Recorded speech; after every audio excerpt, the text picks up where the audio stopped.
नारद जी बगल से जा रहे थे तो नारद जी को कौतुक हुआ। नारद जी ने सोचा चलो चल करके देखे क्या कर रही है। थोड़ी देर नारद जी बैठ गए। थोड़ी देर नारद जी बैठे, गोपी का नेत्र खुला तो नारद जी ने पूछा, देवी जी कुछ पूछना चाहता हूं। पूछो पूछो क्या बात है। जैसे ही नारद जी ने कहा कि देवी जी कुछ पूछना चाहती हूँ, देवी ने कहा कहो महाराज क्या बात है। नारद जी ने कहा देवी यही पूछना चाहता हूँ कि आप बैठी बैठी किसका ध्यान कर रही हो, किसका ध्यान लगा रही हो। तब उस गोपी ने कहा महाराज आप महात्मा हो और बड़े ठीक समय पे आए हो। साधु नाम दर्शनम पुण्य पापनाशनम, साधु के दर्शन करने मात्र से सारे जन्मों के अपराध टल जाते हैं। इसलिए आप आ गए हो तो ठीक समय पे आए हो। और हमारी भी कुछ परेशानी है महाराज, मैं चाहती हूं आपको सुना दूं। नारद जी ने कहा बोलो बोलो क्या बात है। देवी ने कहा महाराज वो नंद के छोरा टेरी टांग मारो कन्हैया, मारो चित में ऐसो समा गयो है महाराज, ऐसो बस गयो है कि बहुत प्रयास करती हूं अपने चित्त से बाहर करने के लिए, परंतु वो चित्त से बाहर निकलता ही ना। अब आज की सुन लो नारद जी महाराज। जैसे ही मैं घर में गई, सास ने झल्ला करके कहा बहू जा गैया दूला। अब गैया दूहने के लिए मैं गई। गैया गार गार के दूध गार के मैं परेशान है रही थी। इतने में नंद के छोरा टेरी टांग मारो कन्हैया आए गए महाराज। आकर के बोला भाभी क्या कर रही है। मैंने कहा कुछ नहीं कन्हैया, मैं तो गैया धो रही हूं। कन्हैया ने कहा भाभी मैं भी तो सुबह से भूखो डोल रहा हूं, मुंह को दुग्ध पान नहीं कराएगी। मैंने कहा अरे कन्हैया तू ठीक समय पे आए गयो है, खोल अपने मोहड़ो। अब कन्हैया ने अपने मुख फाड़ दियो महाराज, और कन्हैया के मुख में मैं सबरो दूध गार गार के प्रसन्न है रही थी। इतने में महाराज सास ने झल्ला करके बोला अरे बहू क्या कर रही है, बर्बाद कर दिया तन्ने सबरो दूध। तुमको होश आया महाराज, यहाँ तो कोई नंद के छोरा ना है, यहाँ तो कोई कन्हैया ना है, ये तो केवल मेरे भाव जगत में वो कृष्ण बसा हुआ। सास ने झल्ला करके कहा आजकल तू बावरी है गई है, पागल है गई है, तेरी मति खराब है, बुद्धि खराब है। अब सास ने हजार गाली सुनाई। सास ने कहा चल एक काम कर, भोजन बनाने के लिए चावल ना आए, उखल मुसल ले और धान कूट ले। तो मैं धान लेकर के और महाराज उखल मुसल लेकर के कूट रही थी। इतने में वो नंद के छोरा टेरी टांग वारो कन्हैया फिर आएगा महाराज। आकर के बोला भाभी किससे बैठी बैठी अकेले बातें कर रही है। मैंने कहा किसी से नहीं कन्हैया। अब कन्हैया की और हमारी घंटे 2 घंटे तक बात होती रही। सास ने फिर मोते झला करके कहा अरे भाई किससे बैठी बैठी अकेले बातें कर रही है। मुझको होश आया महाराज, यहाँ तो कोई नंद के छोरा ना है, कोई कन्हैया ना है। सास ने फिर डांट करके कहा आजकल तेरी मति मारी गई है, तने भांग पी रखी है क्या। चले काम कर, पीवन को पानी ना आए, जमुना जल भर ला। मैं मटकी उठाई और जमुना जल भरने ताई गई। अब मटकी में तो पानी मैंने भर लिया, लेकिन मटकी बहुत भारी है, मटकी तो उठे ना। अब मटकी उठे ना, मैंने तुरंत महाराज जैसे ही मटकी उठा करके और माथन पर रखी, इतने में कन्हैया फिर आएगा महाराज। अब मटकी तो उठ नहीं रही। कन्हैया ने फिर कहा भाभी मटकी बहुत भारी, लाए थोड़ा सा नेक से मैं भी सहयोग कर दूं। अब कन्हैया ने भी हाथ लगाई और हमने भी हाथ लगाया। इतने में मोको ध्यान आया, मैंने हाथ मटकी से हटाई। मुझे लगा कन्हैया शायद उठा करके मटकी सर पे रखेगा, और जब हमने हाथ हटाई तो महाराज मटकी धड़ाम से गिर पड़ी। मटकी तो कई टुकड़े में बट गई। फिर घर पे आई तो सास मोते हजार गाली सुनाई। सास की गाली सुन सुन करके मैं परेशान है गई। इसलिए मैंने विचार किया है कि जब तक वो नंद के छोरा टेरी टांग मारो कन्हैया को चित्त से बाहर न कर दूं, तब तक मैं शांत बैठने वाली नहीं। इसलिए महाराज ध्यान लगा रही हूं। नारद जी के तो होश उड़ गए। जिस प्रभु के एक झलक पाने के लिए न जाने कितने ऋषि महर्षि हजारों हजार वर्ष तप करते हैं, तब जाकर के प्रभु का कहीं एक झलक प्राप्त होता है। लेकिन धन्य है ये ब्रज की ब्रजवाला, भगवान को अपने चित्त में ऐसो बसा रखी है, ऐसो बसा रखी है कि बहुत प्रयास करती है तो भी कन्हैया मन से बाहर नहीं जाता। देखो मछली कब तक तड़पती है, जब तक मछली बंसी में न फंस जाए। और कहीं एक बार वो मछली बंसी में फंस गई तो उछलना कूदना सब समाप्त हो जाता है। उसी प्रकार से मुरली वाले के बंसी में जब तक ये जीवात्मा फंसता नहीं तब तक तो उछलना कूदना लगा रहता है, लेकिन एक बार बंसी वाले की मुरली में जो फंस गया फिर उछलना कूदना सब समाप्त हो गया। इसलिए प्यारे जीवन है, इस जीवन में भगवान जल्दी से हृदय में बसते नहीं है, और कहीं एक बार बस गए तो भगवान का स्वभाव है हृदय अति अवरुद्धते, भगवान कैद हो जाते हैं फिर जाते भी नहीं। तो आइए बड़े भाव और बड़े प्रेम के साथ इस कथा को हम श्रवण कर रहे हैं। और सबसे बड़ी बात तो ये है कि आज द्वितीय दिवस की कथा है। कल की कथा में हमने महात्मा चरित्र का वर्णन सुना। महात्मा का मतलब बोले महत्व के बारे में जानना, और जब तक हम किसी के महत्व के बारे में नहीं जानेंगे तब तक महाराज कथा समझ में नहीं आएगी। इसलिए आज से हम कथा को प्रारंभ कर रहे हैं। आज कथा प्रारंभ दिवस और प्रथम स्कंद। वेद व्यास जी ने प्रथम स्कंद में सबसे प्रथम श्लोक गाया। कौन सा श्लोक? बोले जन्माद्यस्यतो न भयादितरतस् चार्थे स्वभिज्ञः स्वराट तेने ब्रह्म हृदयादि कवये मुह्यन्ति यत् सूरयः तेजो वारि मृदा यथा विनिमयो यत्र त्रिशर्गो मृषा धामना स्वेन सदा निरस्त कुहुकम सत्यम परम धीमहि। देखो निगम कहते हैं वेद को, और वेद रूपी वृक्ष का पका पकाया फल ही है भागवत। इसलिए धामना स्वेन सदा निरस्त कुहुकम सत्यम परम धीमहि। भगवान कैसे हैं? कैसे हैं भगवान? बोले सतत स्वरूप हैं, सतघन चितघन आनंद घन सत्यम व्रतम निज सत्यम त्रिसत्यम सत्यस्य योनि निहिचम सत्य। जो सतत स्वरूप निराकार स्वरूप जो है वही परमात्मा है। तो भगवान के बारे में निरूपण किया, और इसी श्रीमद् भागवत के तृतीय श्लोक में वेदव्यास जी ने फिर से गायन किया। निगम कल्प तरोर गलितम फलम सुख मुखादमृत द्रव्य संयुक्तम पिबत भागवतम रसमालयम मुहुरहो रसिका भूमि भावुका। तो निगम वेद को कहते हैं, और वेद रूपी वृक्ष का जो पका पकाया फल है वो भागवत है। लेकिन महाराज ये फल में चोच किसका लगा है? ये भागवत रूपी जो फल है इस फल में चोच किसका लगा है? बोले सुख मुखाद मृत द्रव्य संयुक्तम। श्री सुखदेव जी महाराज का मुख लगा है। आपने देखा होगा फल में अगर सूगा तोता चोच मार दे तो फल ऑटोमेटिक बहुत मीठा हो जाता है। या तो ये समझ लेना चाहिए कि इसके चोच लगने से ही फल मीठा हो गया, और नहीं तो ये सोचना चाहिए कि महाराज फल ही इतना मीठा है कि सूगे ने चोच मार दिया। उसी प्रकार से ये भागवत रूपी जो फल है ये कैसा फल है? बोले सुखमुखाद अमृत द्रव्य संयुक्तम। श्री सुखदेव जी महाराज का मुख लगा है, चोच लगा है, इसलिए फल अमृत द्रव्य संयुक्तम, अमृत से परिपूर्ण हो गया। वेदव्यास जी ने तो आगे चल करके कहा महाराज मुहुरहु रसिका भूमि भावुका। ये कथा सुनेगा कौन? बोले जो रसिक होंगे, जो भावुक होंगे वही कथा में आकर के बैठेंगे और इस कथा का रसास्वादन करेंगे। अच्छा, किसी ने प्रश्न किया व्यास जी से कि महाराज कथा केवल रसिक और भावुकों के लिए है, और कोई कथा नहीं सुन सकता भागवत? बोले ना ना, व्यास जी ने कहा देखो हमारा जो प्याऊ है ये सार्वजनिक प्याऊ है, जो चाहे आकर के बैठ करके इस कथा को सुन सकता है।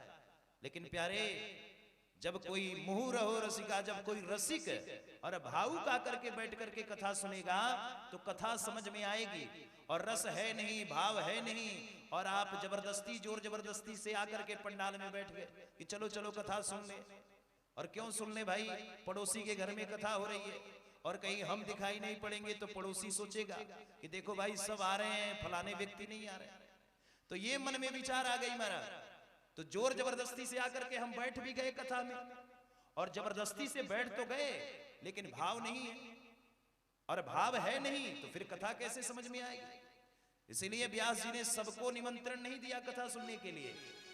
व्यास जी क्या कह रहे हैं, बोले मुहुर हो रसिका भूमि भाव का। अरे रसिकों आप आओ, अरे भावुकों आप आओ, बैठो और इस कथा का रसपान करो, रसास्वादन करो, तब जाकर के आनंद आएगा, तब ये रस मिलेगा। जब भाव से कहा तब जाकर के महाराज समझ में आई।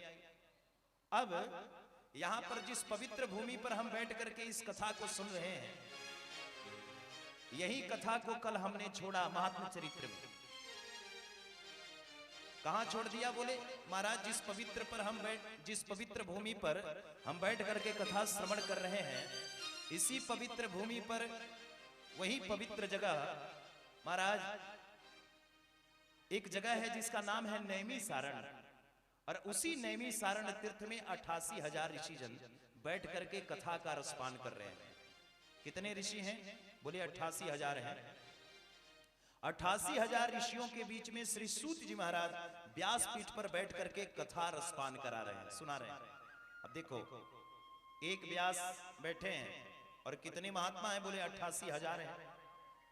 88,000 ऋषियों में से महात्मा खड़े होकर के और कुछ प्रश्न करने लगे। कितने प्रकार का प्रश्न किए, बोले 6 प्रकार का प्रश्न किया।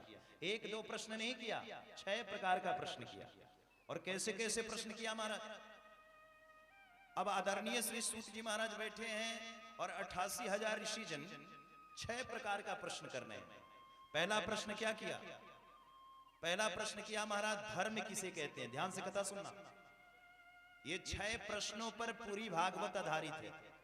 अगर ये 6 प्रश्न आप समझ गए तो पूरी भागवत कथा आप समझ जाएंगे। 6 प्रकार का प्रश्न किया। पहला प्रश्न क्या किया, बोले धर्म किसे कहते हैं।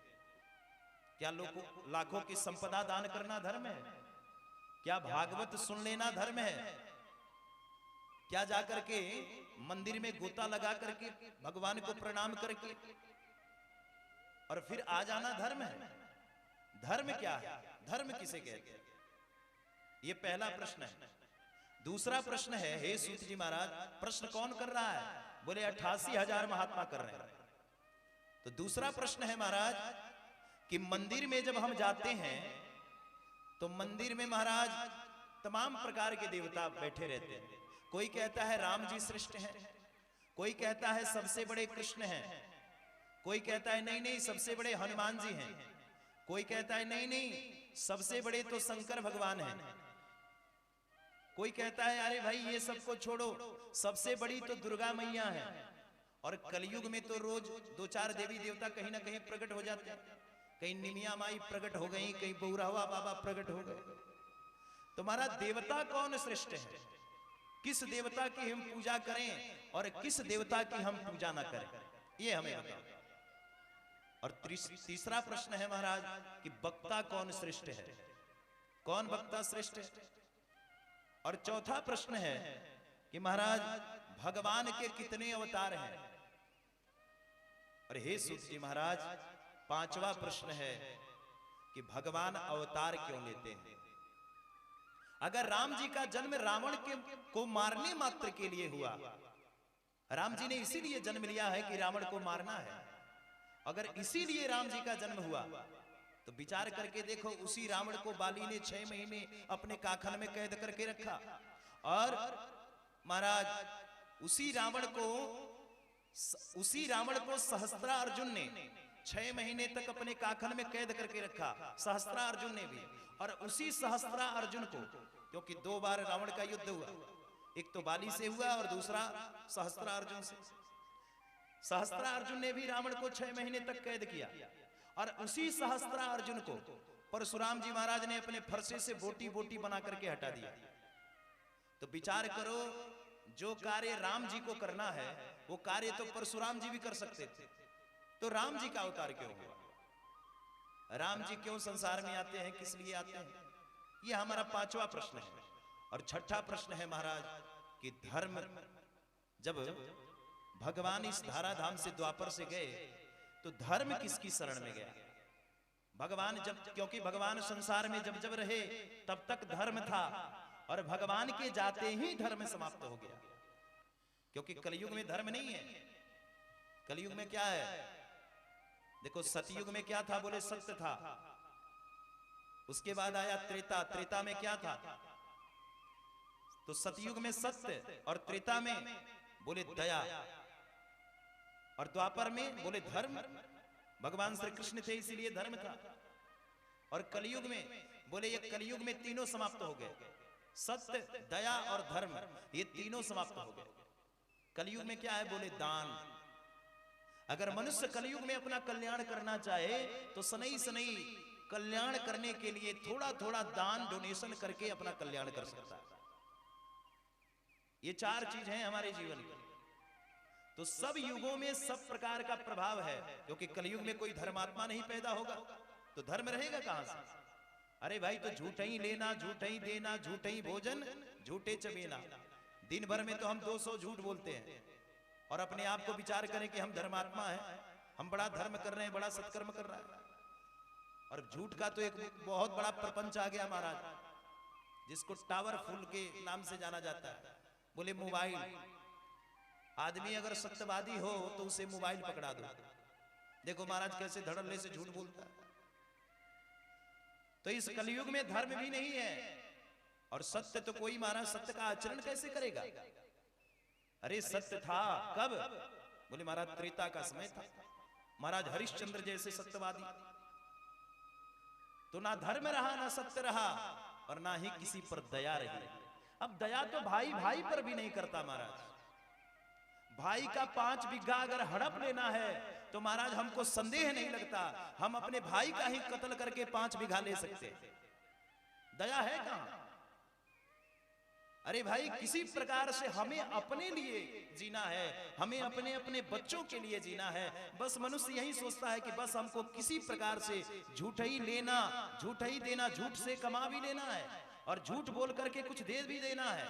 और झूठ ही भोजन, झूठ के द्वारा भोजन भी चल रहा है, झूठे चबेना, झूठ से पूरा संसार को चला रहे हैं।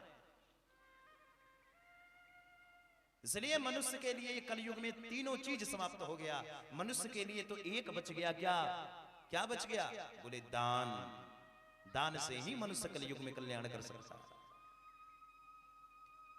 इसलिए 88,000 ऋषियों ने श्री सूत जी महाराज से प्रश्न किया कि महाराज, हमारा छठा प्रश्न है कि भगवान जिस दिन समाप्त हुए और धराधाम से चले गए, उसी दिन से कलयुग का प्रारंभ हुआ। और कलयुग का जब प्रारंभ हुआ तो कलयुग के प्रारंभ से ही धर्म समाप्त हो गया। धर्म कहां गया? ये 6 प्रकार के जब प्रश्न किए तो सूत जी महाराज गदगद हो गए। सूत जी ने कहा, ऋषियों, तुमने जन कल्याण के लिए यह प्रश्न किया है, इसलिए हे ऋषियों, आज मैं बड़ी प्रसन्न हूं। इस प्रश्न से हमारा और तुम्हारा ही कल्याण नहीं होगा ऋषियों, यह प्रश्न से जन का कल्याण होगा, समाज का कल्याण होगा। इसलिए तुमने बड़ा सुंदर प्रश्न किया, लेकिन प्रश्न सुन भी तो लो, हम तुम्हें बड़े भाव से प्रश्न सुना रहे हैं। पहला प्रश्न तुमने किया कि धर्म किसे कहते हैं। तो देखो, धर्म का मतलब ये नहीं कि कथा भागवत लाखों की संपदा दान करना। धर्म क्या है? सबसे बड़ा धर्म मनुष्य का यही है कि किसी प्रकार से मन गोविंद की शरण में लग जाए। जिसका मन भगवान की शरणागति स्वीकार कर लेता है, भगवान की शरण में आ जाता है, उससे बड़ा महाराज धर्म इस दुनिया में कुछ भी नहीं है। एक बार लक्ष्मी और नारायण का आपस में वार्तालाप होने लगा। लक्ष्मी जी ने नारायण से कहा, प्रभु, आप संसार में सारा मनुष्य आपकी सेवा करता है, लेकिन संसारी आपसे बड़ा दुखी रहते हैं, आप किसी को कुछ देते ही नहीं हो। इसलिए कार्य करो प्रभु, मुझे तो सभी प्राप्त करना चाहते हैं। जहां भी देखो जय लक्ष्मी मैया, मैया जय लक्ष्मी मैया, लोग गाते रहते हाय लक्ष्मी हाय लक्ष्मी। तो हमें तो सब कोई चाहता है, लेकिन हे नारायण, आपको कोई नहीं चाहता। इसलिए कार्य करो, आप संसार में सब कुछ देना प्रारंभ करो। लोगों को इतना प्रसन्न कर दो, संसार वासियों को, कि इस संसार में कभी भी किसी चीज के लिए किसी को तरसना ना पड़े। नारायण ने कहा, देवी, अगर मैं ऐसा कर दूंगा तो ऐसा करने के बाद भी संसार से दुख समाप्त नहीं होगा। बोले आप पहले लोगों का काम भी तो पूरा करिए, देखिए दुख समाप्त होता है कि नहीं होता, आप पहले ऐसा करके देखिए। भगवान ने कहा ठीक है मैं सबको प्रदान करता हूं, लेकिन देवी इस शर्त पर कि क्या संसार में सुख आ जाएगा, संसारी सुखी हो जाएंगे जब उनकी सारी इच्छाओं को मैं पूरा कर दूंगा तो। लक्ष्मी जी ने कहा प्रभु एक बार करके तो देखिए। भगवान ने कहा ठीक है मैं करता हूं। भगवान ने पूरे संसार को दिया, जिसके पास गाड़ी नहीं गाड़ी दिया, जिसको घर नहीं घर दिया, जिसको व्यापार नहीं व्यापार दिया, जिसको दुकान नहीं दुकान दिया, सारे संसारियों को सुखी कर दिया। संसार में किसी भी चीज का किसी के पास अभाव नहीं बचा। अच्छा फिर भी देखा, जिसके पास एक मकान है वो 2 मकान के लिए तड़प रहा है, जिसके पास 2 गाड़ी है वो 4 गाड़ी के लिए तड़प रहा है। लक्ष्मी जी ने धीरे से नारायण को देख करके कहा प्रभु आप तो सबको संसार वासियों को सुखी कर दिया, लेकिन संसार का दुख तो अभी भी दिख रहा है, संसार में दुख समाप्त हुआ ही नहीं। भगवान ने कहा देवी यही तो हमारी और तुम्हारी अंदर विशेषता है, मैं संसार को चाहे जितना सुखी कर दूं, सुख दे दूं, लेकिन संसार में सुख नहीं है, क्योंकि ये संसार दुख्यालय है। लक्ष्मी जी ने कहा प्रभु तो सुख है कहां? भगवान ने कहा सुख है ना। भगवान ने कहा देवी पता है मैं टेढ़ी टांग वालों हूं, मैं एक टांग पर एक पैर पर दूसरा पैर चढ़ाए हमेशा खड़ा रहता है। तो देवी तुम बार बार हमसे कहती थी ना कि हे प्रभु आप एक पैर पर क्यों खड़े रहते और दूसरे पैर आप पैर पर चढ़ाए रहते, ऐसा क्यों खड़े रहते हो? तो देवी आज ये चमत्कार मैं तुम्हें सुना ही देता हूं। संसार में चाहे जितना सुख मैं दे दूं, लेकिन तुम मुझसे कहती थी ना कि प्रभु आप पैर के नीचे क्या रखते हो, तो हे देवी वही सुख जो है ये मेरे पैर के नीचे है। इसलिए संसार में चाहे मैं जितना सुख दे दूं, लेकिन अगर मनुष्य सुखी होना चाहता है तो उसे मेरी शरण में आना ही पड़ेगा। बिना हमारी शरणागति स्वीकार किए वो सुख प्राप्त नहीं कर सकता। सुख चाहता है अगर कोई तो हमारी शरण में उसे आना ही पड़ेगा, पहले हमारी शरण में आने का प्रयास करें। इसलिए संसार में सबसे बड़ा धर्म क्या है? सबसे बड़ा धर्म है भगवान की शरणागति को स्वीकार करना, ये मनुष्य का धर्म है। दूसरा प्रश्न किया था कि महाराज देवता कौन श्रेष्ठ है? कोई कहता है राम जी, कोई कहता है कृष्ण जी। तो यहां पर श्री सूत जी महाराज ऋषियों से कहते हैं ऋषियों देवता सभी श्रेष्ठ हैं, कोई देवता छोटा और बड़ा नहीं है। मंदिर में आप जाओ तो समस्त देवी देवताओं को प्रणाम करो, लेकिन हमारे और आपके जीवन में एक इष्ट देवता होना चाहिए। क्या होना चाहिए? इष्ट देव होना चाहिए। जैसे जब घर में कुंवारी बिटिया होती हैं और बिटिया सनई सनई जब बढ़ने लगती हैं तो बिटिया को सुयोग्य वर ढूंढ करके उसका ब्याह कर दिया जाता है। और बिटिया जब अपने ससुराल में जाती है तो अपने ससुराल में सभी की सेवा करती है, सास की सेवा करती है, ससुर की सेवा करती है, देवर की सेवा करती है, जेठानी की सेवा करती है, सभी की सेवा करती है। लेकिन अगर कोई बात कहना होता है, कुछ मांगना होता है तो किससे मांगती है? किससे मांगती है? पति से। अरे भाई ससुराल में सभी हैं, लेकिन अगर कुछ मांगना है तो उसे पति से मांगना पड़ता है। उसी प्रकार से इस संसार में सब सुख है, लेकिन प्यारे बिना इष्ट का कुछ मिलने वाला नहीं। देवता सभी श्रेष्ठ हैं, लेकिन उन देवताओं में भी हमारे एक इष्ट देव होना चाहिए जिससे हम कुछ मांग सके। हम सब क्या करते हैं, राम जी के दरबार में गए तो राम जी से मांग लिया, हे राम जी इस बार बेटा पास हो जाए तो बस 5 किलो लड्डू आपके दरबार में। महादेव की शरण में गए, हर हर महादेव भोलेनाथ आप ही तो सब कुछ हो, इस बार एक काम करो किसी प्रकार से बिटिया का ब्याह हो जाए, हे सरकार आपको 5 साल जल चढ़ाते रहो। वहां भी जाकर के महाराज मांग लिया। दुर्गा जी की शरण में गए तो मैया से भी मांग लिया, हे भगवती कृपा कर दो, इस बार घर में अगर कुछ दिख गया कोई मांगलिक कार्य तो आप जो कहोगी माता मैं आपको प्रदान करूंगा। जहां जा रहे हैं वहीं मांग रहे हैं। क्यों? बोले हमारी मांगने की वृत्ति है। अच्छा कभी किसी को कुछ मिला? मिलता है क्या? क्यों नहीं मिलता? बोले प्यारे हम जहां जाते हैं वही मांग लेते हैं, हम जहां जाते हैं वही मांग लेते हैं। तो हम जहां जाएंगे वहीं कुछ मांगेंगे तो हमें क्या कुछ प्राप्त होगा? कुछ नहीं मिलने वाला। मांगना है तो केवल अपने एक इष्ट देवता से मांगो, बस इष्ट देवता से। इष्ट कौन है? इष्ट को पहचानो। जिस देवता में आपका सबसे ज्यादा मन लगे वही आपके इष्ट देवता है। अगर किसी का मन राम जी में अधिक लगता है तो समझ लेना चाहिए राम जी हमारे इष्ट देवता है। किसी का मन हनुमान जी में सबसे अधिक लगता है तो समझ लेना चाहिए हनुमान जी हमारे इष्ट है। किसी का मन भोलेनाथ के पूजा में सबसे अधिक लगता है तो समझ लेना चाहिए भोलेनाथ हमारे इष्ट देवता है। तो जिस देवी देवता में हमारा मन अधिक लगे तो हमें समझ लेना चाहिए कि हमारे इष्ट देवता हैं और उन्हीं से हमें कुछ मांगना चाहिए, उन्हीं की हमें सेवा करना चाहिए, उन्हीं से मांगना चाहिए और उन्हीं की सेवा करनी चाहिए। अच्छा, मीरा किससे प्रेम करती थी? मीरा जी किससे प्रेम करती थी? अरे बोलो ना, कृष्ण से ना। तो मीरा जब कृष्ण से प्रेम करती थी तो मीरा जी ने जाते जाते एक अंतिम पद लिखा दुनिया में, अंतिम पद। मीरा ने अपना जीवन जब समाप्त किया तो मीरा जी का एक आखिरी और अंतिम पद था, क्या?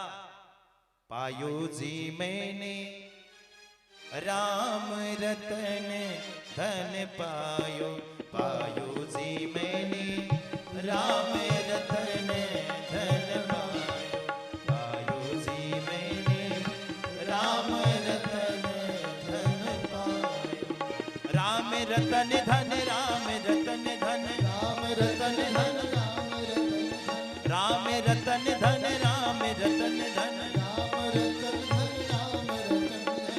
राम रतन धन पायो, पायो जी मैंने राम रतन धन पायो, पायो जी मैंने राम रतन धन पायो।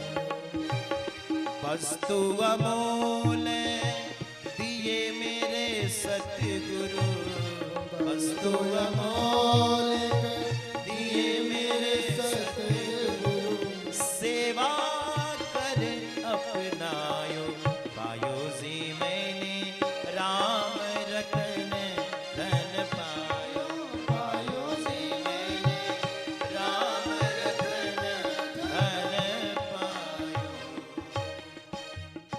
अच्छा, मीरा जब कृष्ण से प्रेम करती है तो मीरा जी को ऐसा लिखना चाहिए कि पायो जी मैंने राम रतन धन पायो। मीरा जी को तो ये लिखना चाहिए पायो जी मैंने कृष्ण रतन धन पायो, यही मांगना चाहिए ना मीरा को। लेकिन मीरा जी ने ऐसा क्यों लिखा कि पायो जी मैंने राम रतन धन पायो? जब मीरा कृष्ण से प्रेम करती हैं तो मीरा को लिखना चाहिए कि पायो जी मैंने कृष्ण रतन धन पायो। राम रतन क्यों कहा? क्योंकि मीरा प्रेम कृष्ण से करती हैं, लेकिन इष्ट देवता कौन है? बोले राम जी हैं। मीरा ने कहा ना, वस्तु अमूल दिए मेरे सतगुरु और सेवा कर अपनायो, पायो जी मैंने राम रतन धन पायो। ये वस्तु कहां से मिला? मैंने अपने गुरुदेव की सेवा करी और गुरुदेव ने जो मंत्र हमारे कंड कणिकाओं में दिया वो गुरु मंत्र का आश्रय हमने लिया। और वो मंत्र क्या था? बोले राम मंत्र था। राम मंत्र लेकर के राम जी हमारे इष्ट हैं। और मीरा जब भी राम जी के दरबार में जाती है तो कहती है, हे राम जी मुझे कृष्ण के चरणों में प्रीति देना। बस इतना ही कहती। देखो, भगवान के पास जाओ तो भगवान से बच्चे सुखी हो जाएं, घर सुखी हो जाए, परिवार सुखी हो जाए, ये मत मांगो। भगवान क्या समझने लगते हैं? बोले स्वार्थी समझने लगते हैं। आता है ना सावन का महीना, सावन के महीने में बाबा धाम लोग जाते रहते हैं, हर हर महादेव बम बम भोले। हमें तो लगता है लाखों कवरिया महाराज दब जाते हैं, इतना भीड़ होता है। और सब क्या करते हैं? बोले बाबा के ऊपर जल पटाते हैं, जल चढ़ाते हैं। कोई हर हर महादेव कर रहा है, कोई बम बम महादेव कर रहा है। अच्छा, सब बाबा को जल चढ़ा रहे हैं और बाबा को प्रसन्न कर रहे हैं। अब विचार करना, बाबा जब जल चढ़ाते हुए देखते हैं तो बाबा हंसते हैं। अच्छा, बाबा क्यों हंसते हैं? बाबा इसलिए हंसते हैं कि बाबा विचार करते हैं। क्या विचार करते हैं? बाबा ने सोचा हमारा गंगा, हमारा ही गंगा जल हमारे ऊपर चढ़ा के हमको ठगने आ गया। बाबा क्या विचार करते हैं? हमारी ही गंगा, हमारा ही गंगा जल, और हमारे ऊपर चढ़ा के हमको ठगरा। गंगा कहां से आई? बाबा के मस्तक पे, और वहीं से गंगा आई, उसी की गंगा, उसी का जल, और बाबा को ही चढ़ा के हम प्रसन्न कर रहे हैं। तो बाबा हंसते हैं।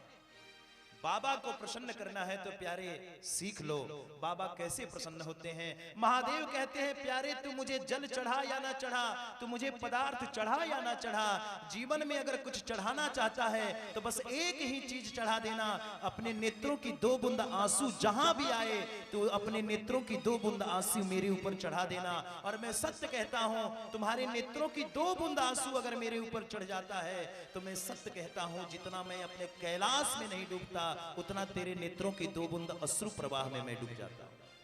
महादेव कहते हैं। नारायण कहते हैं, अरे प्यारे तू मुझे कुछ दे या ना दे, तू मुझे कुछ चढ़ा या ना चढ़ा, अगर तू मुझे कुछ देना चाहता है तो मुझे पदार्थ देने की आवश्यकता नहीं, तू जब भी मेरे सामने बैठ अपने नेत्रों की 2 बूंद अश्रु प्रवाह मुझे चढ़ा दे।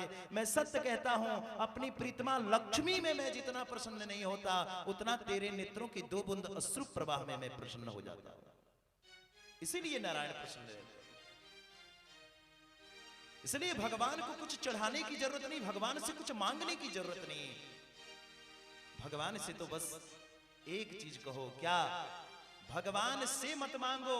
आज तक जिसने भगवान से मांगा उसे कुछ नहीं मिला। भगवान से नहीं, भगवान से मांगना है तो भगवान को मांगो। बस भगवान से ये मत कहो कि हे प्रभु मुझे आप कुछ दे दो, भगवान से तो यही कहो, हे प्रभु आप मेरे हो जाओ।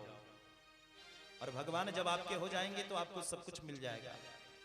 मीरा को केवल राम जी का आश्रय था और मीरा ने कृष्ण को प्राप्त कर लिया। इसलिए भगवान से कुछ मांगने की आवश्यकता नहीं है, कुछ कहने की आवश्यकता नहीं है। भगवान क्या हमारे मन के लिए बैठा है? क्या हम कहेंगे तब भगवान देगा?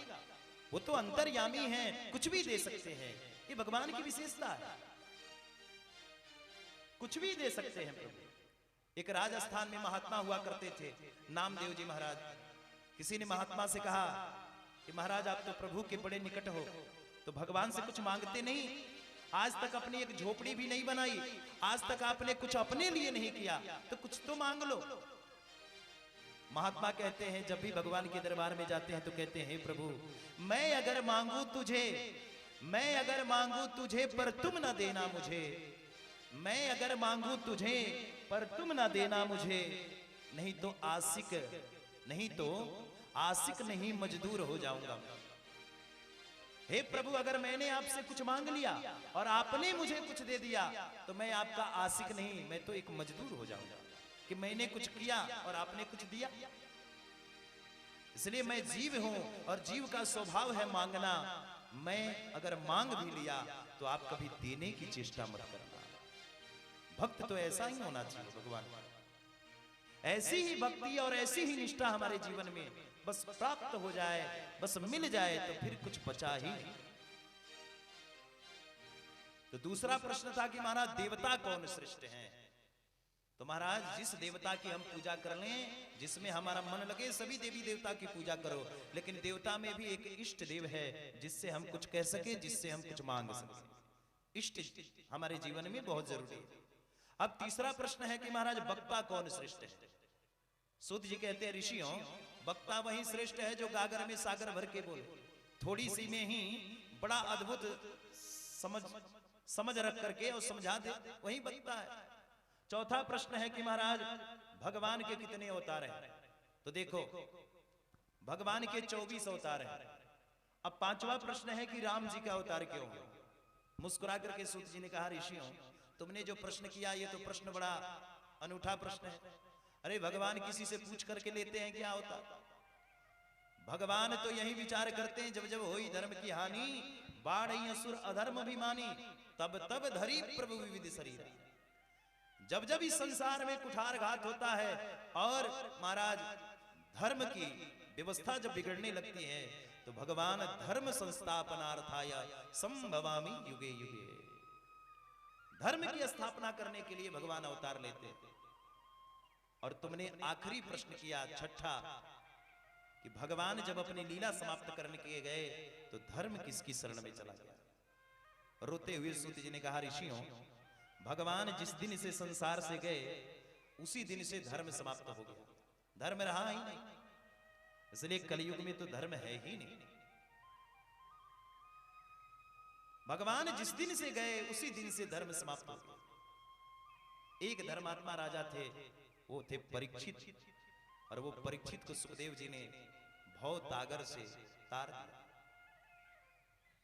इसलिए भगवान जब गए तो धर्म भी चला गया। अब अपने गुरु जी की याद आ गई श्री सूत जी महाराज को। गुरु जी कौन है? बोले सुखदेव जी महाराज। सूत जी के गुरु जी कौन? बोले सुखदेव जी महाराज। कैसे सुखदेव जी हैं? तो आज सूत जी ने अपने गुरु जी का मंगलाचरण किया। एयम प्रव्रजंत मनुपेतमपेत कृत्यम द्वैपायनो विरह कातरया जुहाव पुत्रे तु तन्मतया तरयो विनेदुस् तम सर्वभूत हृदयं मुनिमानतोस्मि। एयम प्रव्रजंत मनुपेतमपेत कृत्यम द्वैपायनो विरह कातरया जुहाव पुत्रे तु तन्मतया तरयो विनेदुस् तम सर्वभूत हृदयं मुनिमानतोस्मि। महाराज, जिनका अभी नाल छेदन संस्कार भी नहीं हुआ, जन्म लेते ही नाले को अपने कंधे पर रख करके भागते चले जा रहे, जंगल की बिहुड़े उठाओ। पिता वेदव्यास चिल्ला रहे हैं, अरे पुत्र रुक जाओ, सुखदेव सुखदेव। सुखदेव जी महाराज रुके नहीं, जाकर के जंगल में बैठ गए। पिता के मन में चिंता हुई कि महाराज मैंने तो भागवत का निरूपण किया है, भागवत को लिखा है, लेकिन ये भागवत का जन जन में प्रचार कौन करेगा? कैसे समाज तक भागवत पहुंचेगा? लेकिन महाराज सुखदेव जी को अपने शिष्यों को भेजा और कहा, जाओ जाकर के भगवान के बारे में बताओ। शिष्यों ने जाकर के गायन किया और जाकर के शिष्यों ने कहा, हे प्रभु, बरहा पीड़म नटवरम वपुः कर्णयो कर्णकारकम बीभद्रवास कनक कपिसम वैजंती चमाला। भगवान कितने सुंदर हैं। भगवान के जब रूप का, सौंदर्य का वर्णन सुखदेव जी ने सुना तो सोचा कि अरे भाई भगवान सुंदर होंगे, भगवान का तो स्वभाव है, भगवान परम सुंदर है, लेकिन हमको सुंदरता से क्या मतलब? अरे भाई सुंदर होंगे, अपने जगह पर होंगे, हमको क्या सुंदर से लेना देना। लेकिन महाराज शिष्य तो चला आया। शिष्य से व्यास जी ने पूछा, अरे भाई जगे सुखदेव।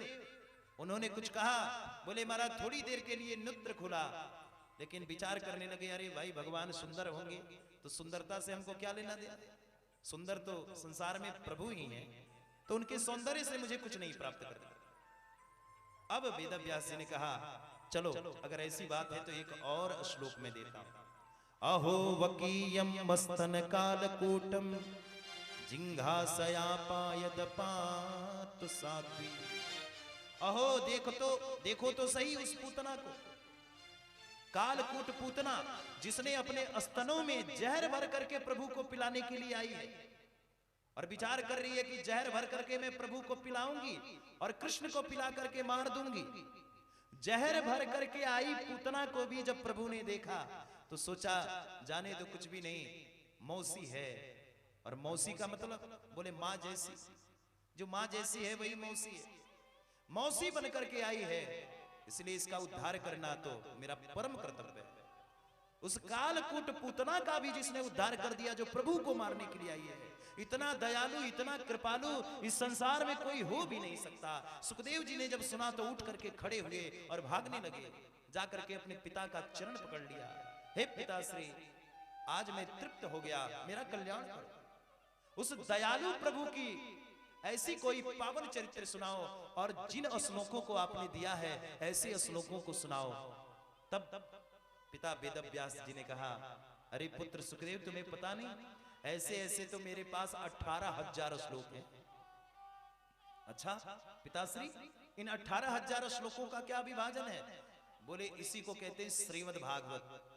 तुम इस श्रीमद् भागवत को लो, लेकिन इसको देने से पहले मैं चाहूंगा कि तुम जाओ और सर्व शास्त्र सम्मत पहले तुम धर्म शास्त्र का निरूपण करो।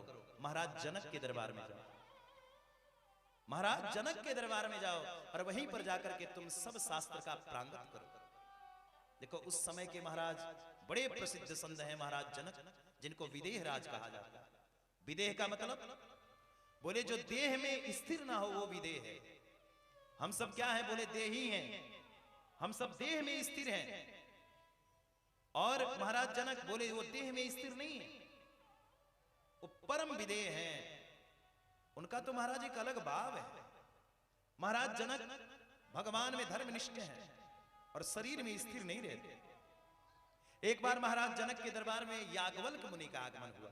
महाराज याज्ञवल्क आकर के महाराज जनक के दरबार में प्रतिदिन बैठ करके और महाराज को कथा सुनाते हैं। जब जब याज्ञवल्क जी का आगमन होता है तब तक महाराज जनक बैठ करके और याज्ञवल्क जी से कथा सुनते हैं। अच्छा कथा होती है तो महाराज साधु महात्मा संत जन ग्रस्त जन सभी पधारते हैं। तो कथा में महात्मा सब आकर के बैठने लगे। महाराज जनक भी कथा में बैठ करके और कथा का आनंद ले रहे हैं।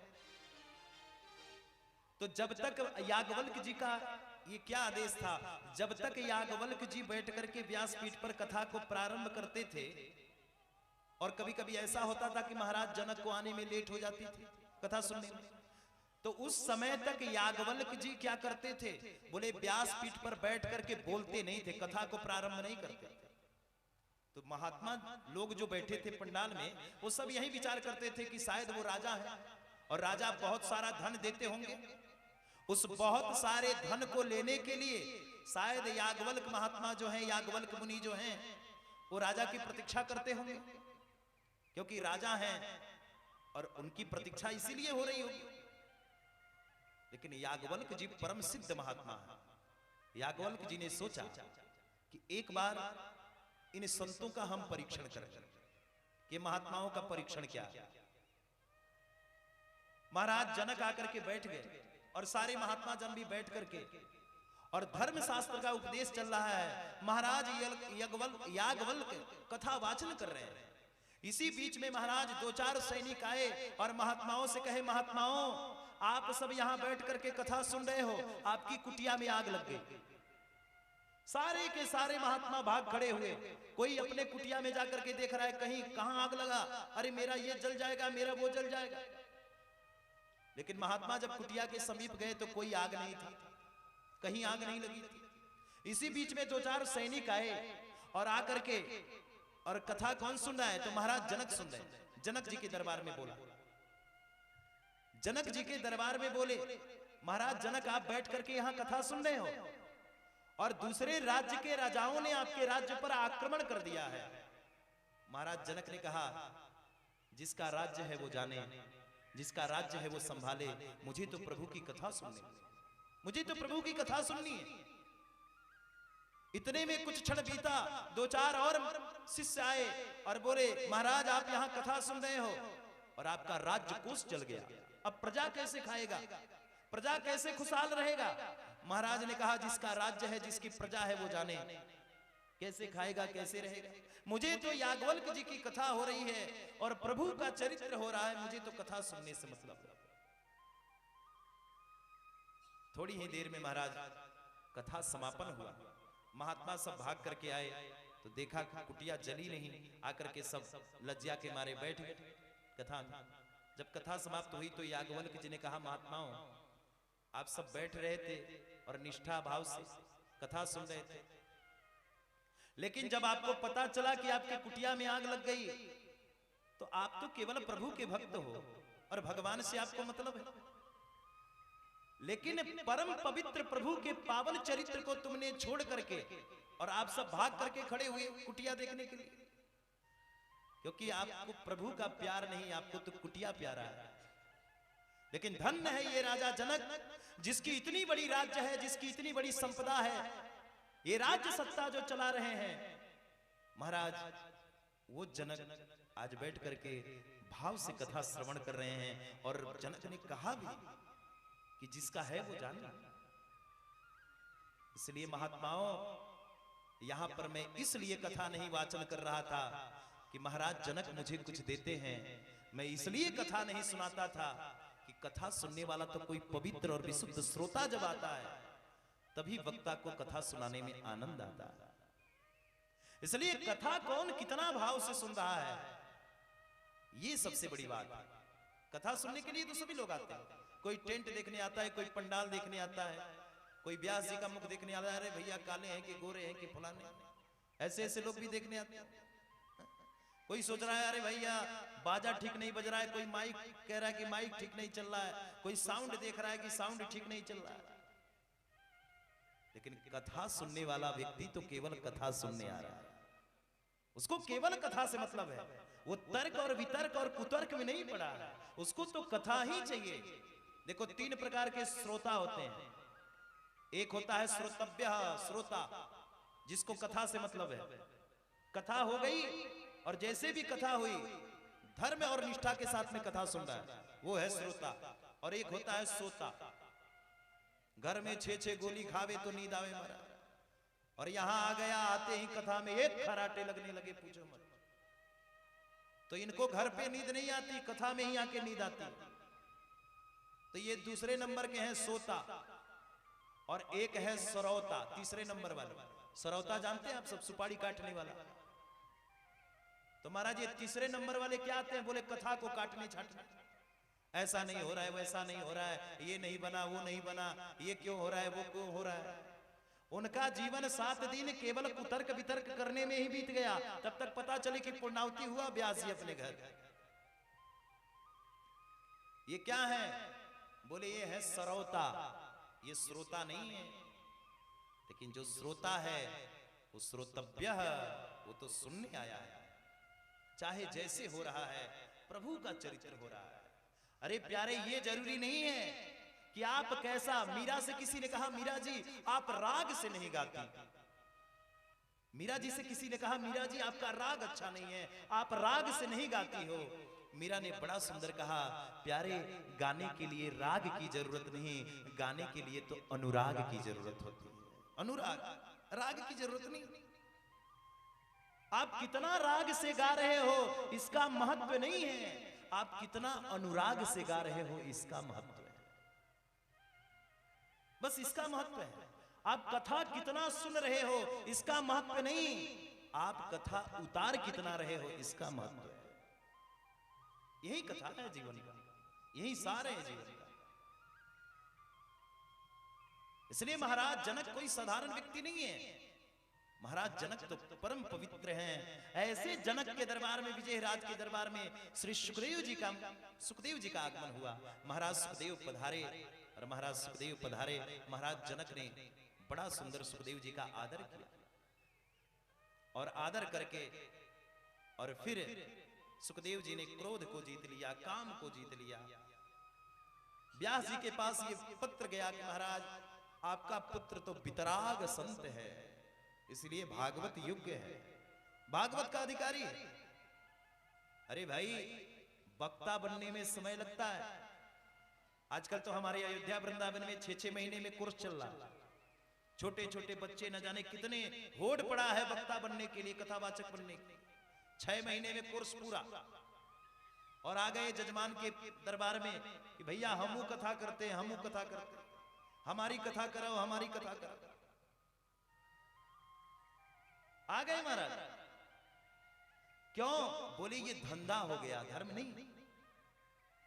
अब महाराज इससे बढ़िया कोई धंधा ढूंढता ही नहीं, वो ये विचार करता है कि भैया कथा ही धर्म धंधा है, क्योंकि इसमें इज्जत है, प्रतिष्ठा है, मान है, सम्मान है, बढ़िया बढ़िया खाने को मिलता है, जजमान के यहाँ बढ़िया बढ़िया सोने को मिलता है, सारी सुख सुविधाएं मिलती है, तो और क्या चीज की जरूरत है। अरे नौकरी चाकरी करेंगे तो 20-25 हजार मिलेगा, इसमें भी 20-25 हजार मिलता है और सम्मान भी मिलता है। इसलिए धड़ल्ले से कथावाचक का ही कोर्स कर लो, 6 महीने में कोर्स पूरा हो गया। अरे प्यारे कोर्स कर लोगे, भाव कहां से लाओगे? भाव तो गुरु परंपरा से आएगा। जब तक गुरु परंपरा से कोई पढ़ेगा नहीं और गुरुओं की शरण की सेवा नहीं करेगा, तब तक महाराज वो भागवत सुनने का अधिकारी नहीं, वो भागवत कहने का अधिकारी नहीं। इसलिए भागवत एक कोर्स नहीं है, भागवत एक विषय नहीं है, भागवत सुन लेना ही धर्म नहीं है, भागवत उतारना धर्म है। गांधी जी से एक बार किसी ने कहा अरे गांधी, एक बुढ़िया माता आई, गांधी जी आप तो बड़े प्रसिद्ध हो, आप एक कार्य करो ना, हमारा एक छोटा सा बच्चा है, बड़ा गुड़ खाता है, बड़ा मीठा खाता है, एक बार काम करो महाराज, एक बार बच्चे से कह दो कि गुण छोड़ दे, तो शायद आपका बात वयोवृद्ध है वो, आपकी बात उस बच्चे पर पड़ जाए। बच्चा आया, गांधी जी ने बच्चे से कहा, अरे प्यारे गुण खाते हो? तो बोला हाँ। गांधी जी ने कहा कि एक कार्य करो, ये गुण बहुत खाता है, इसलिए 1 महीना बाद इसको लेके आना मेरे, तब मैं ये बात बताऊंगा। बुढ़िया बोली, इतनी सी बात बच्चे से कहने में 1 महीना बाद बुलाओगे? गांधी जी ने कहा हाँ हाँ 1 महीने बाद लेके आना। 1 महीना तक बुढ़िया ने प्रतीक्षा किया, 1 महीने बाद अपने पोते को लेकर के आई, बोली गांधी 1 महीना हो गया, अब बताओ ना क्या कहना है। गांधी जी ने कहा, बेटा गुण छोड़ दो, गुण नहीं खाना चाहिए, गुड़ छोड़ दो। बुढ़िया का माथा गर्म हो गया, महाराज यही बात आप उस समय भी कह सकते थे, 1 महीना बाद, और यही बात कहने के लिए बुलाए। गांधी जी ने मुस्कुरा करके कहा, मां 1 महीना पहले मैं भी गुड़ खाया करता था, 1 महीना पहले मैं भी गुड़ खाया करता था, और आज मैंने इसलिए 1 महीना बाद बुलाया कि मैंने 1 महीना तक गुड़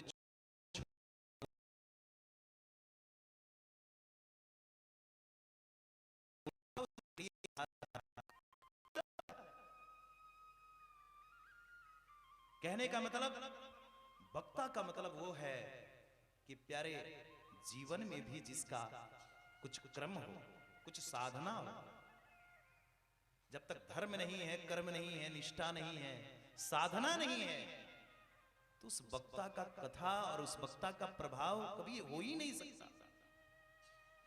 इसलिए साधक बनो जीवन में, साधना करो जीवन में, और गुरु परंपरा से सीखो। जैसे सुखदेव जी महाराज अगर चाहते वेद व्यास जी तो 1 मिनट में अपने पुत्र सुखदेव को भागवत दे सकते थे, और कहते जाओ आज से मैंने तुम्हें वक्ता बना दिया, लेकिन नहीं, वेद व्यास जी ने सोचा कि अगर मैंने भागवत दिया तो समाज में सुखदेव का कल्याण नहीं होगा, इसलिए सुखदेव को पहले गुरु परंपरा के गद पहले कहां जाना होगा, महाराज जनक अगर पुष्ट कर दें, क्योंकि वो विदेह हैं कि ये भागवत का अधिकारी है, तो ये भागवत देने योग्य है, इसे भागवत दिया जा सकता है। तभी तो सुखदेव जी ने परीक्षित का कल्याण किया। अरे परीक्षित जैसे पतित जिसने एक संत का अपराध कर दिया, वो चाहे जितना धर्मनिष्ठ राजा हो, जिसने साधु का अपमान कर दिया, संत का अपमान कर दिया, वो धर्मनिष्ठ नहीं है, लेकिन ऐसे परीक्षित का भी कल्याण कर दिया। किसने? तो परम भागवत श्री सुखदेव जी महाराज ने। एयम प्रवृतंत मनुपेतम अपेत कृत्यम द्वैपायनो विरह कातरे आजुहावा। ऐसे श्री सुखदेव जी का चरित्र। सुखदेव जी ने भागवत लिया वेद व्यास जी से, और वही भागवत राजा परीक्षित को सुनाई। अब यहाँ पर 88,000 ऋषि जन बैठ करके कथा सुन रहे हैं, और कथा सुना कौन रहा है? बोले सूत जी महाराज।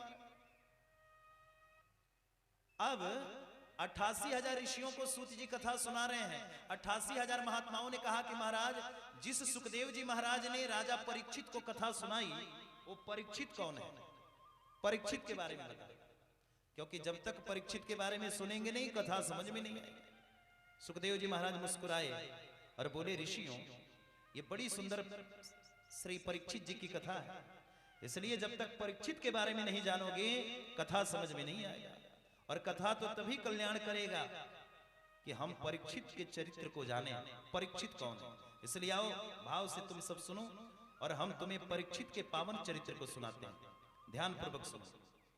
यदा मृधे कौरव सृंजयानाम वीरे सयथो वीर गते गतेषु बीकोदरा विद विमार विमर्श भगनोरुदंडे धृतराष्ट्रपुत्रो। यदा मृधे कौरव सृंजयानाम। महाभारत के युद्ध में एक बार महाभारत का युद्ध हो रहा था। कौरव 100 भाई हैं और पांडव 5 भाई हैं। 100 भाई होते हुए भी कौरव बोले सब के सब मारे गए, और 5 भाई पांडव हैं लेकिन कोई नहीं मरा। ऐसा क्यों हुआ ऐसा? तो बोले कि 100 भाई कौरव तो हैं, लेकिन 100 भाई रहने के बाद भी धर्म इनके साथ नहीं है। और पांडव केवल 5 भाई हैं, लेकिन धर्म इनके साथ है। प्यारे, विजय उसी का होता है जो धर्म से चलता है, और धर्म जिसका साथ देता है। जो धर्म से चलेगा, धर्म जिसका साथ देगा, विजय उसी के हाथ में।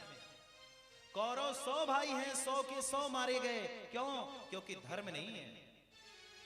और जिसके साथ धर्म नहीं, उसको तो मरना ही पड़ेगा। अच्छा, विचार करो तो दोनों के साथ धर्म है। अगर देखा जाए तो दोनों के साथ धर्म है। कौरवों के साथ भी धर्म है जिसका नाम है क्या? बोले विदुर। और पांडवों के साथ भी धर्म है जिसका नाम है युधिष्ठिर। ये पांडवों का धर्म है जिसका नाम युधिष्ठिर है, और कौरवों का धर्म है जिसका नाम विदुर है। लेकिन कौरव क्या करते हैं? विदुर जो भी बात कौरवों को समझाते हैं, कौरव क्या कहते हैं? अरे विदुर, तू तो दासी पुत्र है, तू हमें क्या समझाएगा? और युधिष्ठिर पांडवों को जो बात समझाते हैं, बड़े भैया का उपदेश, पांडव कहते हैं कि हे भैया, आप जो उपदेश दे रहे हो हमारे धारण करने योग्य है। इसीलिए धर्म को जिसने मान लिया, अपना लिया, उसका कल्याण हो गया। और धर्म को जिसने पीछे कर दिया, उसका इस संसार में, बोले महाराज, समापन हो गया, वो चला गया, धर्म से भी मुख हो गया, वो धर्म लायक रहा ही नहीं, धर्म की व्यवस्था ही समाप्त हो गई। इसलिए धर्म का परित्याग कर दिया किसने? कौरवों ने। और पांडव युद्ध भूमि में जीत गए। लेकिन आज विजयश्री की रात्रि है। भीम भैया ने अपने गदा से दुर्योधन का जांग तोड़ दिया। दुर्योधन का जांग टूटा हुआ है भीमसेन के गदा से, और धाराशाही होकर के दुर्योधन गिर पड़ा। पृथ्वी पर दुर्योधन गिरा है। बड़े बड़े चिल्ल, बड़े बड़े गिद्ध आकर के दुर्योधन को भी मृत समझ करके नोच नोच करके खाना चाहते हैं। क्योंकि महाराज, कुरुक्षेत्र की भूमि पर न जाने कितने 100 बिखर गए, कितने लोग समाप्त हो गए। लेकिन महाराज, उस भूमि पर आज विशेषता क्या हुआ कि आज दुर्योधन का जांग टूटा हुआ है। बड़े बड़े गिद्ध, बड़े बड़े चिल्ला आकर के उसको नोच के खाना चाहते हैं। इसी बीच में दुर्योधन का मित्र है अश्वत्थामा। अश्वत्थामा आया, और अश्वत्थामा ने आकर के कहा, मित्र दुर्योधन, एक बात कहूं, तुम युद्ध इसलिए हार गए कि जितने भी तुम्हारे साथ थे, वो चाहे मेरा पिता द्रोणाचार्य हो या भीष्म पितामह, सब के सब मन ही मन पांडवों के साथ थे, लेकिन तन से तुम्हारे साथ लगे थे, इसलिए तुम युद्ध जीत नहीं सके, तुम तो युद्ध हार गए। दुर्योधन ने कहा, मित्र ये बताओ कि तुम मेरे लिए कर क्या सकते हो? अश्वत्थामा ने कहा, बोलो मित्र, मैं क्या कर सकता हूं तुम्हारी? तो यही करो कि हम 100 भाई थे, 100 के 100 मारे गए, अगर एक भी पांडव समाप्त हो जाए तो मेरा बदला पूरा हो जाएगा। तुम एक भी पांडवों का सर लाने का प्रयास करो। तो ठीक है मित्र, अगर इतनी सी बात है तो मैं अभी जाता हूं और 5 पांडवों का सर ला करके तुम्हारे सामने रख देता हूं। निकल पड़ा अश्वत्थामा। और इधर विजयश्री की रात्रि है, भगवान पांडवों की सुरक्षा में, जाको राखे साइया मार सके ना को। भगवान जिसके रक्षक बन जाएं, उसे भला कौन छू सकता है, कौन मार सकता है? महाराज, 5 पांडव कहां हैं? तो ये 5 के 5 पांडव खेमे में सो रहे हैं, भगवान पहरा दे रहे हैं। इतने में भगवान ने पांडवों को उठाया और कहा, पांडवों तुम दूसरे शिविर में सोने के लिए चले जाओ। लेकिन पांडव तो चले गए, पांडव पुत्र सोते रहे, जो बिल्कुल पांडवों जैसे हैं। ये 5 पांडवों के पुत्र पांडवों जैसे हैं, ये सोते रहे। अश्वत्थामा आया, पांडव तो मिले नहीं, लेकिन पांडव जब नहीं मिले तो पांडव समझ करके 5 पांडवों के पुत्रों का सड़ धड़ से अलग कर दिया, और एक चद्दर में 5 पुत्रों का शव ले जाकर के और रख दिया। और दुर्योधन से कहा, मित्र तुम एक पांडव की बात करते थे, हमने 5 पांडवों का सर ला करके तुम्हारे सामने रख दिया, देखो। और जैसे ही दुर्योधन ने चद्दर खोला तो क्या देखा महाराज, ये तो पांडव नहीं, पांडव पुत्र हैं। विलाप करके दुर्योधन रोने लगा, अरे मित्र ये तुमने क्या किया? हमने केवल 5 पांडवों का सर मांगा था, एक का भी तुम लाता। ये तो पांडव नहीं, पांडव पुत्र है। इसलिए अश्वत्थामा, अब मित्र तुमने हमारे कुरु वंश को ही नष्ट कर दिया, हमारे पूरे वंश को ही समाप्त कर दिया। और दुर्योधन का तुरंत प्राणांत हो गया, मृत्यु हो गई। माता शिशूनाम निधनम सुतानाम निमस्य घोरे परिपक्तमानाम। विलाप करने लगे। आज द्रौपदी ने सुना कि मेरे पुत्र मारे गए, विलाप करके जोर जोर से द्रौपदी रोने लगी, जोर जोर से रोने लगी द्रौपदी। अर्जुन ने सुना तो अर्जुन ने जाकर के द्रौपदी से कहा, देवी तुम तनिक चिंता ना करो, तनिक तुम्हें सोचने की जरूरत नहीं। मैं अभी संकल्प करता हूं अपने गांडीव लेकर के कि जब तक तुम्हारे पुत्र हंता को, हत्यारे को तुम्हारे सामने ला करके ना मारूं, तब तक मैं शांत बैठने वाला नहीं। और गांडीव लेकर के और भगवान रथ पर बैठे हैं सारथी बनकर के, अर्जुन पीछा करने लगे, दौड़ पड़े। अर्जुन गए, अश्वत्थामा को पता चला कि अर्जुन पीछा कर रहे हैं, तो अश्वत्थामा भागने लगे। भगवान ले गए, रथ चला रहे हैं और पुनः यहां पर तुरंत जैसे ही अर्जुन गए, अर्जुन दौड़ते हुए जा रहे हैं। अर्जुन ने बाण लेकर के जैसे ही अश्वत्थामा के ऊपर प्रहार किया, अश्वत्थामा ने ब्रह्मास्त्र लिया और ब्रह्मास्त्र फेंका अर्जुन के ऊपर। अर्जुन ने सोचा कि यह ब्रह्मास्त्र से हमारी रक्षा नहीं हो सकती, तुरंत भगवान की शरण में गिर पड़े। हे प्रभु, यह दिव्य ब्रह्मास्त्र मेरी ओर आ रहा है, हमारा प्राण चला जाएगा, हमारी रक्षा करो। भगवान ने कहा, अर्जुन तुम्हें घबराने की जरूरत नहीं, कभी कभी विष को काटने के लिए विष की ही आवश्यकता होती, इसलिए तुम भी विष को उठा, तुम भी विष को तुम भी प्रयोग करो, तुम भी ब्रह्मास्त्र का प्रयोग करो। ब्रह्मास्त्र का प्रयोग हुआ, दोनों ब्रह्मास्त्र आपस में टकराए और आपस में टकरा करके महाराज दोनों ब्रह्मास्त्र शांत हो गए। अर्जुन दौड़ करके गए, अश्वत्थामा को पकड़ा और पकड़ करके अर्जुन ने और अश्वत्थामा को मारना चाहा, लेकिन याद आई कि मैंने द्रौपदी के सामने प्रतिज्ञा किया। भगवान ने कहा, अर्जुन छोड़ना नहीं, तुम क्षत्रिय हो और क्षत्रिय अपने धर्म परायण होते हैं, इसलिए तुमने जो प्रतिज्ञा किया है उसे तुम पूरा करना। तो हाँ प्रभु, मैं पूरा करूंगा। ला करके अश्वत्थामा को बांध करके द्रौपदी के सामने फेंका और द्रौपदी के सामने फेंक दिया और कहा, बोल देवी, मैं ये तुम्हारे पुत्र हत्यारे को कैसे मारूं? तू कहे तो आग में जला के मारूं, तू कहे तो पानी में डुबो के मारूं, तू कहे तो इसका बोटी बोटी बना करके और चिल्ल कौओं को खिला दूं। द्रौपदी ने जब देखा अश्वत्थामा को बंधे हुए, तो द्रौपदी दौड़ पड़ी। मुच्यता में सह ब्राह्मणो नितराम गुरु। मुच्यताम, छोड़ दो, छोड़ दो, ये मारने योग्य नहीं है, इसे मारना मत। अरे अर्जुन, तुम जानते नहीं ये ब्राह्मण पुत्र है और ब्राह्मण वध करने योग्य नहीं होता, इसलिए सबका वध हो सकता है, ब्राह्मण का नहीं। तुम्हें ब्रह्म हत्या लगे और ये भी गुरु पुत्र है, गुरु पुत्र तो गुरुदेव के समान ही वंदनीय है, इसलिए छोड़ दो इसे। भीम नकुल सहदेव ने कहा कि आप भले छोड़ दो, हम तो इसे छोड़ने वाले नहीं, हमारे पुत्रों को इसने मारा है, हम तो मारेंगे ही मारेंगे। लेकिन द्रौपदी और युधिष्ठिर कह रहे हैं कि भैया ये ब्राह्मण है, वध करने योग्य नहीं है। अर्जुन चक्कर में पड़ गए, क्या करूं, मार दूं या छोड़ दूं? लेकिन अर्जुन ने कहा कि अभी तो गोविंद खड़े हैं, गोविंद से पूछो। जाकर के अर्जुन पैर पकड़ लिए भगवान का और रोने लगे, प्रभु आप बताओ क्या करूं, इसे मार दूं या छोड़ दूं? ये मारने योग्य है कि छोड़ने योग्य है, आप ही कुछ निर्णय करो। भगवान ने कहा, अर्जुन ये तुम्हारे पुत्र का हत्यारा है, इसे छोड़ना भी नहीं और ब्राह्मण है इसलिए मारना भी नहीं। ब्राह्मण वध करने योग्य नहीं होता, इसलिए मारना भी नहीं और छोड़ना भी नहीं। अर्जुन बोले, जय हो टेढ़ी टांग वालों को नहीं यार। अरे कभी तो सीधी बात किया करो, आपकी लीला टेढ़ी, आपका आधरण टेढ़ा, आपका रूप टेढ़ा, अरे सब कुछ टेढ़ा है, नाम भी टेढ़ा। भगवान का नाम कितना टेढ़ा है, कृष्ण। अब बहुत से महाराज कृष्ण कहा जाए तो कृष्ण बोलते भी नहीं, कृष्ण कहते हैं, किशन कहते हैं, कन्हैया कहते हैं। तो भगवान का नाम भी बड़ा टेढ़ा है, कृष्ण।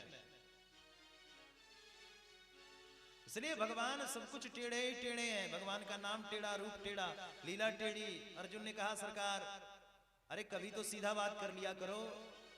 भगवान ने कहा, गीता का दिव्य उपदेश मैं तुम्हें दिया हूं अर्जुन, इसलिए समझ जाओ। अर्जुन समझ गए, वाह प्रभु मैं समझ गया, प्रतिष्ठित व्यक्ति का अपमान ही उसकी मृत्यु है, इसलिए मैं इसे मारूंगा भी नहीं और इसका अपमान ही इसके मृत्यु समान हो जाएगा, क्योंकि ये पल पल मरेगा। जब जब हमारी याद आएगी हमारे अपमान का बदला, तब तक महाराज ये हमको याद करके और मरता रहेगा, क्योंकि प्रतिष्ठित व्यक्ति को मारना नहीं चाहिए, अपमान कर दो वो जीते जी मर जाएगा। अश्वत्थामा को महाराज उसकी दिव्य मणि निकाल करके धक्का मार करके शिविर से बाहर कर दिया। अश्वत्थामा गया, प्रतिशोध की अग्नि में जलने लगा। जिन पांडवों ने भरी सभा में मुझे तिरस्कार किया है, तिरस्कृत किया है, ऐसे पांडवों को मैं छोड़ूंगा नहीं, मैं समाप्त कर दूंगा पांडवों को। लेकिन मैं किसे समाप्त करूं? इसलिए मैं चाहता हूं कि पांडव वंश ही समाप्त कर दो। पांडवों के वंश में एक आखिरी निशानी है, पांडवों की पौत्र वधु है उत्तरा, अभिमन्यु की पत्नी है। अभिमन्यु तो चक्रव्यूह वेदन में मारा गया, उसके गर्भ में एक गर्भस्थ शिशु है। अगर मैं ये शिशु को नष्ट कर दूं तो पांडव वंश ही समाप्त हो जाएगा। बैठे बैठे महाराज प्रतिज्ञा किया और ब्रह्मास्त्र का प्रयोग किया।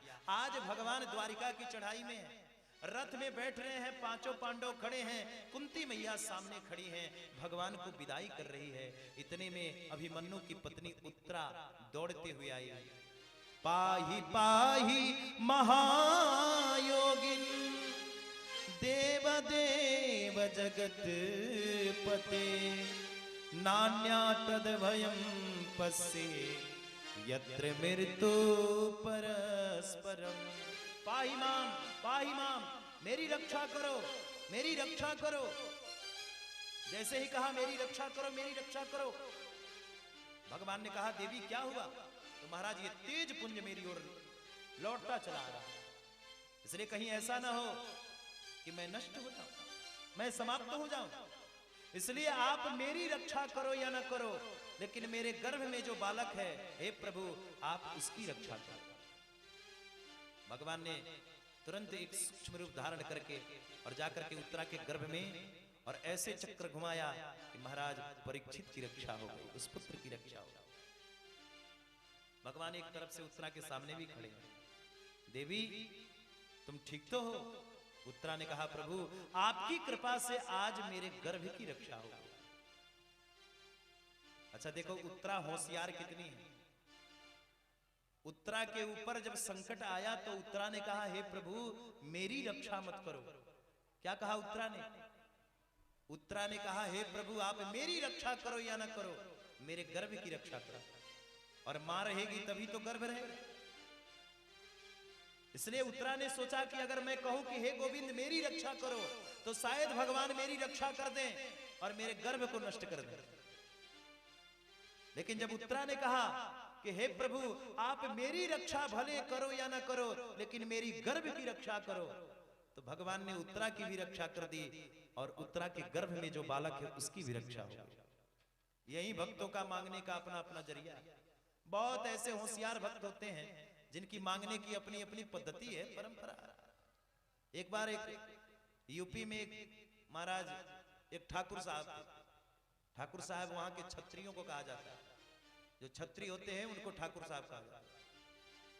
तो ठाकुर साहब यूपी में थे, बड़ा ठाट पाट था, बहुत सारे लोग ठाकुर साहब के दरबार में आते थे। लेकिन ठाकुर साहब की आदत क्या थी? ठाकुर साहब की आदत थी कि सुबह काठ की कठौती में गर्मा गर्म माड़ पीते थे। ठाकुर साहब सुबह काठ की कठौती में गर्मा गर्म माड़ पिया करते थे। तो माड़ पीते थे रोज। एक बार ठाकुर साहब अपने दरबार में बैठे थे, बहुत सारे लोग आकर के बैठ गए ठाकुर साहब के दरबार में। अब ठाकुराइन ने क्या किया, तो माड़ को निकाल दिया, लेकिन माड़ ठंडा हो रहा था तो सोचा ठाकुर साहब पिएंगे कैसे। बच्चे से कहा जाओ जाकर के पिताजी से कहो माड़ ठंडा हो जाएगा, जल्दी आके पी लो। अब बच्चा सोचा कि पिताजी भरी सभा में बैठे हैं और कहीं मैंने जाके कहा पिताजी माड़ पी लो तो पिताजी का तो अपमान हो जाएगा, तो मैं क्या करूं। बच्चा भी बड़ा चालाक। बच्चे ने जाकर के कहा पिताजी धानोपुर से माड़ो जी आए हैं और कठौती घाट में बैठे हैं, जल्दी चलिए मिल लीजिए, नहीं तो शीतलपुर को चले जाएंगे। अब ये बात कौन समझ रहा है? बोले वो बच्चा समझ गया और ठाकुर साहब समझ गए। ठाकुर साहब उठ करके आए और माड़ जल्दी जल्दी पी ली। बात तो वही है। बच्चा कह क्या रहा है कि पिताजी माड़ से, धान से माड़ निकला और माड़ को कठौती में रखा गया है, जल्दी चलिए पी लीजिए, नहीं तो शीतल हो जाएगा, ठंडा हो जाएगा। लेकिन बात को थोड़ा घुमा दिया। तो यही बात उत्तरा ने कहा, हे प्रभु आप मेरी रक्षा करो या न करो, लेकिन मेरे गर्भ की रक्षा करो। तो भगवान ने दोनों की रक्षा कर, मां की भी रक्षा हो गई और गर्भ की भी रक्षा हो गई। गोविंद ने रक्षा किया, उत्तरा के गर्भ की रक्षा हुई। ये दृश्य कुंती मैया देख रही थी। कुंती मैया ये दृश्य देख रही थी। कुंती मैया ने भगवान को धन्यवाद किया, गोविंद के चरणों में प्रणाम किया और कहा, प्रभु आज आपने फिर से मेरे ऊपर एक उपकार कर दिया। आज आपने पांडवों की लाज रख ली, पांडव वंश की निशानी को बचा लिया। इसलिए आप तो प्रभु के अवतार हैं, आप साक्षात गोविंद हो, इसलिए आपके चरणों में प्रणाम है, आपके चरणों में प्रणाम है। भगवान मुस्कुरा करके बोले, बुआ कुंती आज उल्टी गंगा किधर से बह रही है? अरे भाई मैं तुम्हारा भतीजा हूं, वसुदेव पुत्र हूं, और कोई बुआ अपने भतीजे को कहीं प्रणाम करती है क्या? कुंती ने मुस्कुरा करके कहा, सरकार जब जब मैं आपको पहचान पाई तब तक आप क्या करते थे? रिश्तेदारी में बंध जाते हो। कभी कहते हो कि हम तुम्हारे, पांडवों से कहते हो हम तुम्हारे मामा के बेटे हैं, हमसे कहते हो हम तुम्हारे भतीजे हैं। जब जब मैं आपको पहचानने का प्रयास करती हूं आप बंधन में मुझे बांध लेते हो। इसलिए हे गोविंद आज बंधन से छुटकारा पा करके मैं समझ गई कि आप साक्षात ईश्वर हो, इसलिए आज मैं आपसे कुछ मांगना चाहती हूं। भगवान ने कहा, बुआ अगर तू मुझे कुछ अपना मानती है तो आज जो मांगेगी मैं तुझे प्रदान कर दूंगा, जो मांगेगी मैं तुझे प्रदान कर दूंगा। इसलिए मांग क्या चाहिए? अगर तीनों लोगों की संपदा मांग लेगी तो मैं दे दूंगा, मांग क्या चाहिए? कुंती ने रोते हुए कहा, प्रभु अगर देना ही है तो बस एक चीज दे देना, वो भी और कुछ नहीं। विपदा संतु न शाश्वतम, विपदा संतु न शाश्वतम, तत्र तत्र जगत गुरु। अगर देना ही चाहते हो तो बस यही करो, मुझे विपत्ति दे दो, दुख दे दो। भगवान ने कहा, बुआ ये क्या मांग रही हो तुम? अरे संसारी तो सुख मांगते हैं। भगवान के पास जब कोई संसारी जाता है तो क्या मांगता है? हे प्रभु मेरी रक्षा करना, मेरे कुल की रक्षा करना, मेरे खानदान की रक्षा करना, मेरे बेटे को सुखी कर देना, बेटी को सुखी कर देना, परिवार को सुखी कर देना। और कुंती आज फिर से तुम दुख मांग रही हो? क्या दुख तुम्हारे जीवन में कम है? तुम्हारे बच्चों के ऊपर कितना कष्ट आया, तुम्हारे पति के ऊपर कितना कष्ट आया, और आज तक तुम्हें कष्ट मिला ही मिला। तुम्हारे बच्चों का राज्य चला गया, सत्ता चली गई। और हे कुंती, हे बुआ आज भी तुम वही मांग रही हो? कुंती ने कहा, प्रभु बस इसलिए मांग रही हूं कि बलिहारी वादुख की जो पल पल नाम रटाए। इसलिए मांग रही हूं कि बलिहारी है उस दुख का, कि जब जब मेरे ऊपर विपत्ति आता है, कष्ट आता है, संकट आता है, तब तक आपका नाम स्मरण होते रहते, आपका नाम का गुणगान करती रहती हूं। इसीलिए मुझे तो और कुछ नहीं, मुझे अगर देना ही चाहते हो तो दुख दे दो, विपत्ति दे दो। भगवान ने कहा, बुआ ये तुम क्या मांग रही हो? जीवन भर दुख पाने के बाद भी तुमने दुख मांगा? कुंती ने कहा, हाँ प्रभु अगर दुख नहीं होता तो आप हमारी रक्षा नहीं करते। बचपन से लेकर के पांडवों के जाने के बाद आप ही तो, जब जब मेरे परिवार पर संकट आया, दुख आया, विपत्ति आई, आप ही तो रक्षक बन करके और मेरे परिवार की रक्षा करते रहे। अच्छा विचार करो आप, भगवान ने कुंती मैया को दुख दिया?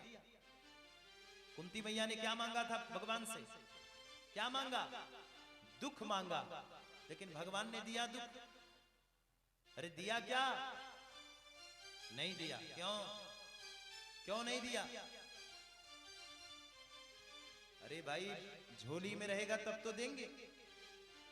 भगवान के पास दुख है ही नहीं, विपत्ति है ही नहीं, तो कहां से देंगे भगवान? दुख रहता, विपत्ति रहती तब तो भगवान देते। तो दुख और विपत्ति तो है ही नहीं, तो कहां से प्रदान करेंगे प्रभु? हम सब घबरा जाते हैं ना कि हम तो इतना पूजा करते हैं, इतना पाठ करते हैं, और पड़ोसी तो कोई पाठ ही नहीं करता, पूजा ही नहीं करता, कोई जप ही नहीं करता, कोई पूजा नहीं, कोई पाठ नहीं, कोई जप नहीं। पड़ोसी के घर पर बिल्डिंग के बिल्डिंग बनते चले जा रहे हैं, और हम रोज भगवान की पूजा करते हैं, अगरबत्ती दिखाते हैं, रोज भगवान के मंदिर में झाड़ू पोछा करते हैं, और हमारे ऊपर संकट ही संकट आ रहे हैं। ऐसा क्यों? यही सब हम कहते रहते हैं। देखो प्यारे, एक बात ध्यान देना, भगवान के जीवन में, भगवान के झोली में दुख है ही नहीं। भगवान के पास सब कुछ है, परम स्वतंत्र, सर पे न कोई। भगवान परम स्वतंत्र है, उनके सर पे कोई नहीं है। भगवान परम स्वतंत्र हैं, परम स्वतंत्र, सर पे न कोई। लेकिन भगवान के पास भी दो चीज नहीं है। क्या नहीं है?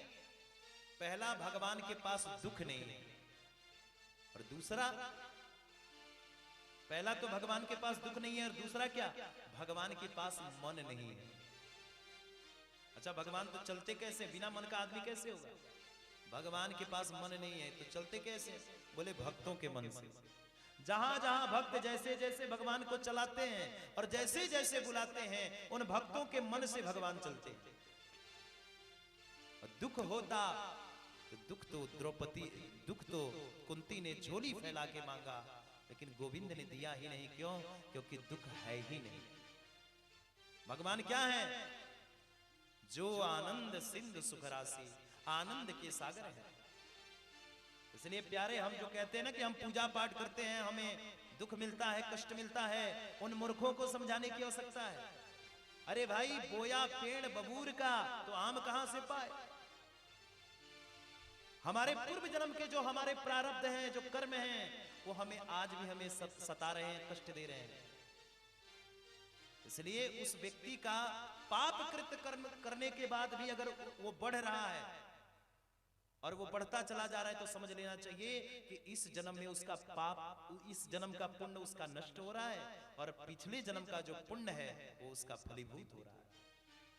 लेकिन इस जन्म का अगर पुण्य नष्ट हुआ, जो इस जन्म में उसको प्राप्त हो रहा है, तो छिन्ने पुण्य मृत लोकम, वो कब गिर जाएगा, कैसे गिर जाएगा, कोई नहीं जानता। इसलिए तुम करते रहो, करते रहो, करते रहो, तुम उठते चले जाओगे, और जिस दिन उसका समाप्त हो जाएगा, वो अगर पूजा पाठ नहीं करता है, भगवान को नहीं मानता है, वो जिस दिन समाप्त होगा, कब? जब उसके पूर्व जन्म के पुण्य नष्ट हो जाएंगे, छिन्ने पुण्य मृत लोकम, पुनः गिरेगा, और फिर कोई संभालने वाला नहीं, और तुम धीरे धीरे बढ़ते चले जाओगे, तो परमात्मा तक भी पहुंचने का संसाधन प्राप्त करोगे। बोल भक्तवत्सल भगवान की जय। तो यहां पर कुछ लोग कहते हैं कि आप तो कह रहे हैं महाराज कि जैसा हम करेंगे वैसा मिलेगा। तो जब जैसा हम करेंगे वैसा मिलेगा, तो इसमें भगवान का क्या काम है? अच्छा कर लेंगे तो अच्छा मिल जाएगा, और बुरा कर लेंगे तो बुरा मिल जाएगा। तो इसमें भगवान की जो हम सेवा करते हैं, अगरबत्ती दिखाते हैं, पूजा पाठ करते हैं, इसका क्या महत्व है? तो देखो, भगवान की जो सत्ता है वो राष्ट्रपति सत्ता है। समझ रहे हैं आप? जैसे मुजरिम को फांसी की सजा सुना दी जाए कि आपको फांसी हो जाएगा, और राष्ट्रपति चाहे तो उस मुजरिम को फांसी की सजा से भी उतार सकता है। ये राष्ट्रपति में पावर होता है। उसी प्रकार से हम पाप कृत कर्म, हम संसारी लोग हैं, रोज धर्मनिष्ठ तो नहीं है, रोज हमसे कुछ ना कुछ पाप बन जाता है। लेकिन जब पाप बन जाता है, अपराध बन जाता है, और भगवान की शरण में लगे रहते हैं, तो भगवान भी सोचते हैं कि चलो कुछ नहीं, थोड़ा बहुत इसके पुण्य हैं जिसके अनुसार ये चल रहा है, लेकिन अब इसकी जो गलतियां हैं ये हमें इग्नोर करना चाहिए, और इसको सनई सनई करके हमें क्षमा कर देना चाहिए। आप देखते हो ना, कभी कभी हम रोड पर चलते हैं तो हमारे बगल से ही गाड़ी निकल जाता है और आदमी बच जाता है। ऐसा क्यों? बोले भगवान की कृपा हो जाती है हमारे ऊपर। दूसरे व्यक्ति की एक्सीडेंट हो गई और आप बच गए, क्यों? क्योंकि भगवान आपको बचा लिए। जाखो राके साइया मार सके ना कोई। इसलिए भगवान को मत छोड़ना। भगवान के पास दुख और विपत्ति नहीं है, भगवान को भजते रहो। जो करते रहोगे भजन धीरे धीरे तो मिल जाएगा वो सजन धीरे धीरे। भगवान को भजते रहो, बस वो मिलेगा। लगन तुमसे लगा बैठे, जो होगा देखा जाएगा।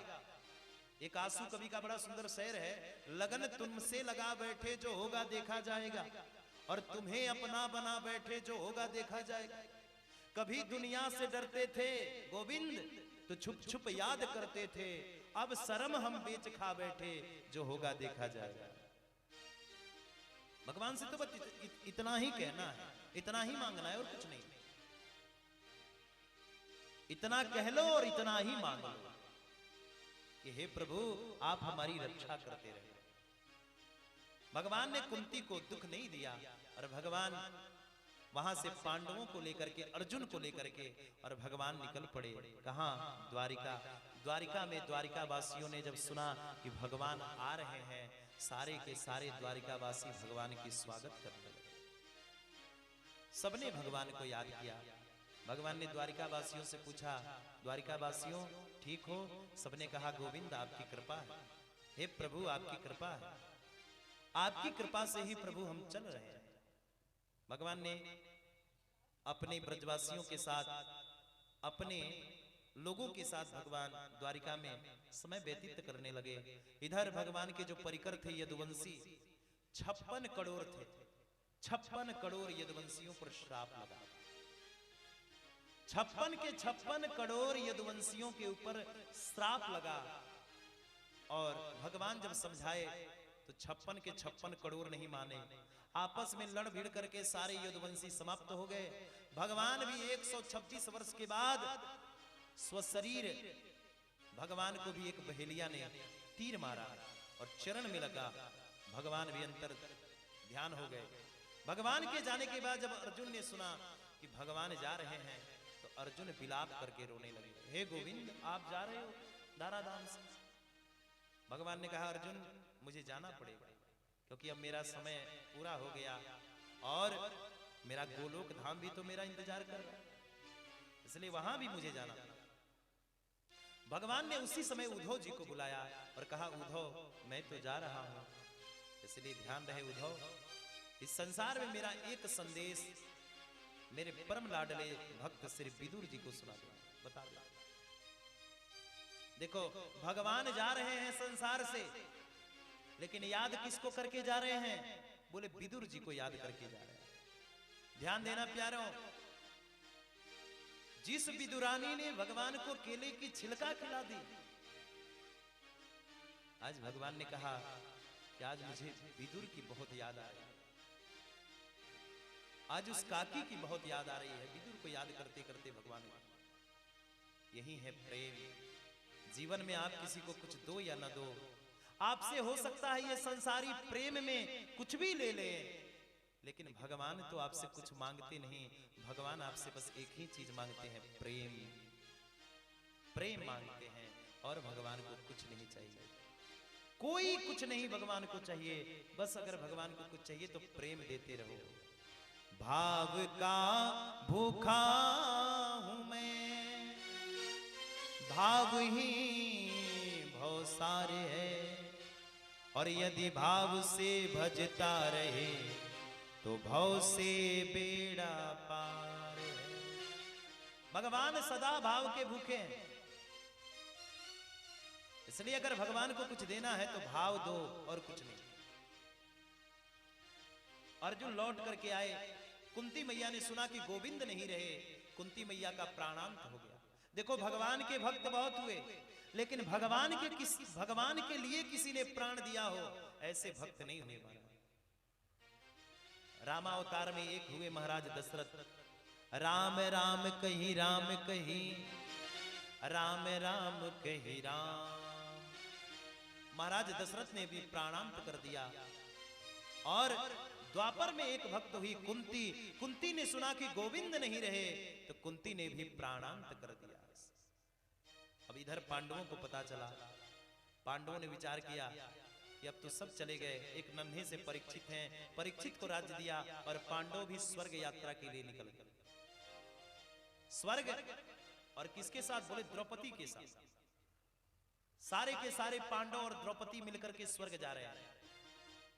लेकिन महाराज रास्ते में द्रौपदी गिर पड़ी, स्वर्ग नहीं जा पाई। द्रौपदी स्वर्ग नहीं जा पाई। क्यों? द्रौपदी इसलिए स्वर्ग नहीं जा पाई क्योंकि द्रौपदी को 5 पतियों का अभिमान था, इसलिए द्रौपदी स्वर्ग नहीं जा पाई। द्रौपदी स्वर्ग तक नहीं पहुंच पाई। महाराज आगे बढ़े तो नकुल गिर पड़े। नकुल गिर पड़े क्यों? नकुल को अपने शास्त्र का अभिमान था, इसलिए स्वर्ग नहीं जा पाया। आगे बढ़े तो सहदेव गिर पड़े, सौंदर्य का अभिमान था, मैं बड़ा सुंदर हूं। और आगे बढ़े तो महाराज भीम गिर पड़े, गदा का अभिमान था, इसलिए स्वर्ग नहीं जा पाया। और आगे बढ़े तो अर्जुन गिर पड़े, गांडीव का अभिमान था। एक स्वर्ग जा पाए तो युधिष्ठिर, वो भी गए तो महाराज कनिष्ठता उंगली पत्थर का हो गया। युधिष्ठिर जी ने जाकर के धर्मराज से कहा, महाराज मैंने तो कोई आज तक जीवन में अपराध नहीं किया, कोई झूठ नहीं, कोई पाप नहीं, फिर भी मेरे हाथ ये पत्थर के क्यों हो गए? धर्मराज ने कहा, राजन याद करो, तुमने भी अपने जीवन में एक बार अपराध किया है, झूठ बोला है।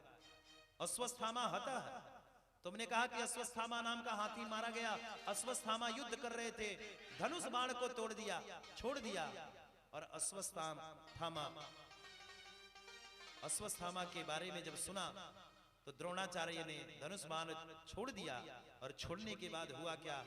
बोले महाराज पांडवों ने मार दिया, इसलिए तुम्हारी वजह से ही समाप्त हुए द्रोणाचार्य। इसलिए यहां पर तुम्हें ये दुख तो भोगना ही पड़ेगा, थोड़ा सा कष्ट तो तुम्हें मिलेगा ही मिलेगा। अब विचार करो, एक झूठ की वजह से धर्मराज युधिष्ठिर को भी स्वर्ग में भोगना पड़ा। अच्छा, हम कितना झूठ बोलते हैं दिन भर में, दिन रात में कितना झूठ बोल लेते हैं, विचार करो। हमारे झूठ तो अनगिनत हैं भाई, अनगिनत झूठ बोलते हैं। तो क्या हम स्वर्ग जा पाएंगे? स्वर्ग में हमें शरण मिलेगा? अरे ना स्वर्ग जाओगे ना स्वर्ग में शरण मिलेगा। क्यों? क्योंकि आप झूठे हो, और झूठे व्यक्ति स्वर्ग नहीं जाता। धर्मराज युधिष्ठिर को भी भोगना पड़ा, तो हम और आप किस खेत की मूली हैं? इसलिए प्यारे जीवन में एक बात ध्यान रखो, क्या? बोले धर्म ना दूसरे सत्य समान। सत्य से बड़ा इस संसार में कोई धर्म नहीं है, कोई नहीं है। इसलिए धर्म का आचरण करो, धर्म पर ही चलो, कल्याण हो जाएगा। धर्म का आचरण और धर्म पर चलने वाला मनुष्य कभी इसका पतन नहीं होता, कभी नहीं होता महाराज, उसका तो कल्याण होता। महाराज नन्हे से परीक्षित हैं, और परीक्षित क्या कर रहे हैं? बोले परीक्षित अब राज्य कर रहे हैं। कहां? पांडवों के राज्य में। इनके पूर्वजों ने समझा करके परीक्षित को गए कि देखो परीक्षित, राजा का कर्तव्य है कि अपनी राज्य की सत्ता संभालो, और प्रजा में जो भी आए, शरण में जो भी आए, उसे क्षमा कर दो, इसी से राज्य चलता है। बड़ा सुंदर परीक्षित राज्य कर रहे हैं। आइए परीक्षित के राज्य का हम विस्तार पूर्वक ध्यान करेंगे। एक प्यारा सा भजन हम सब भाव से सुने, उसके बाद भाव से इस परीक्षित के बारे में, परीक्षित की कथा को हम सब सुनेंगे। बोल भक्तवत्सल भगवान की, गोविंद भगवान की, हर हर महादेव शंभो। ओ मेरे मोहन तेरी नौकरी सबसे बढ़िया है, सबसे खरी। देखो भगवान के नौकरी में बड़ा चमत्कार है। इसलिए हम संसारियों के यहाँ नौकरी करते हैं तो हमको कुछ मिलता है? कुछ नहीं मिलता। तनख्वाह मिलता है जिससे हमारा परिवार चलता है। लेकिन भगवान के भक्त जो हैं वो महाराज क्या कह रहे हैं भगवान से, आइए भाव से। हो मेरे कान्हा तेरी नौकरी सबसे बढ़िया है सबसे खरी, मेरे कान्हा तेरी नौकरी सबसे बढ़िया है सबसे खरी, मेरे मोहन तेरी नौकरी सबसे बढ़िया है सबसे खरी, मेरे मोहन तेरी नौकरी सबसे बढ़िया है सबसे खरी।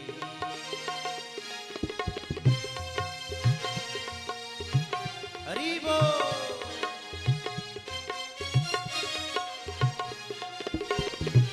जय हो।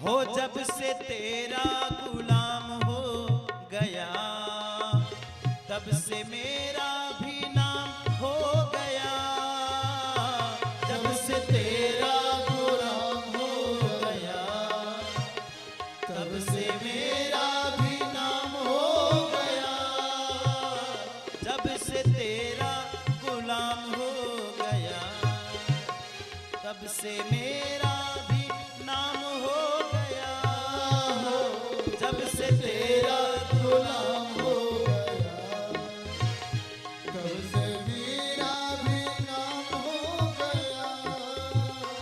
ऐसी होगी ना हो, ऐसी होगी ना दूसरी कोई, सबसे बढ़िया है सबसे खरी, मेरे मोहन तेरी नौकरी सबसे बढ़िया है सबसे खरी।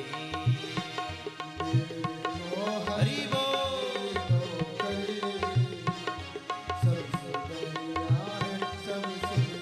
बांके बिहारी लाल की।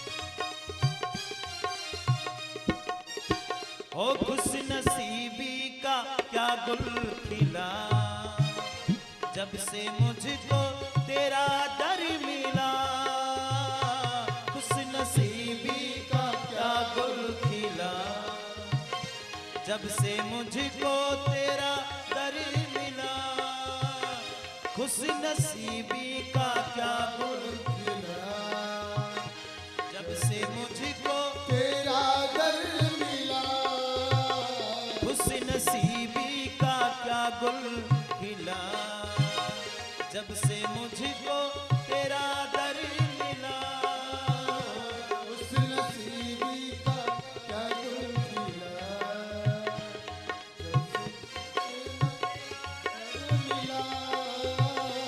बन गई है जो ओ बन गई है जो बिगड़ी मेरी, बन गई है जो बिगड़ी मेरी, सबसे बढ़िया है सबसे खरी, मेरे मोहन तेरी नौकरी सबसे बढ़िया है सबसे खरी।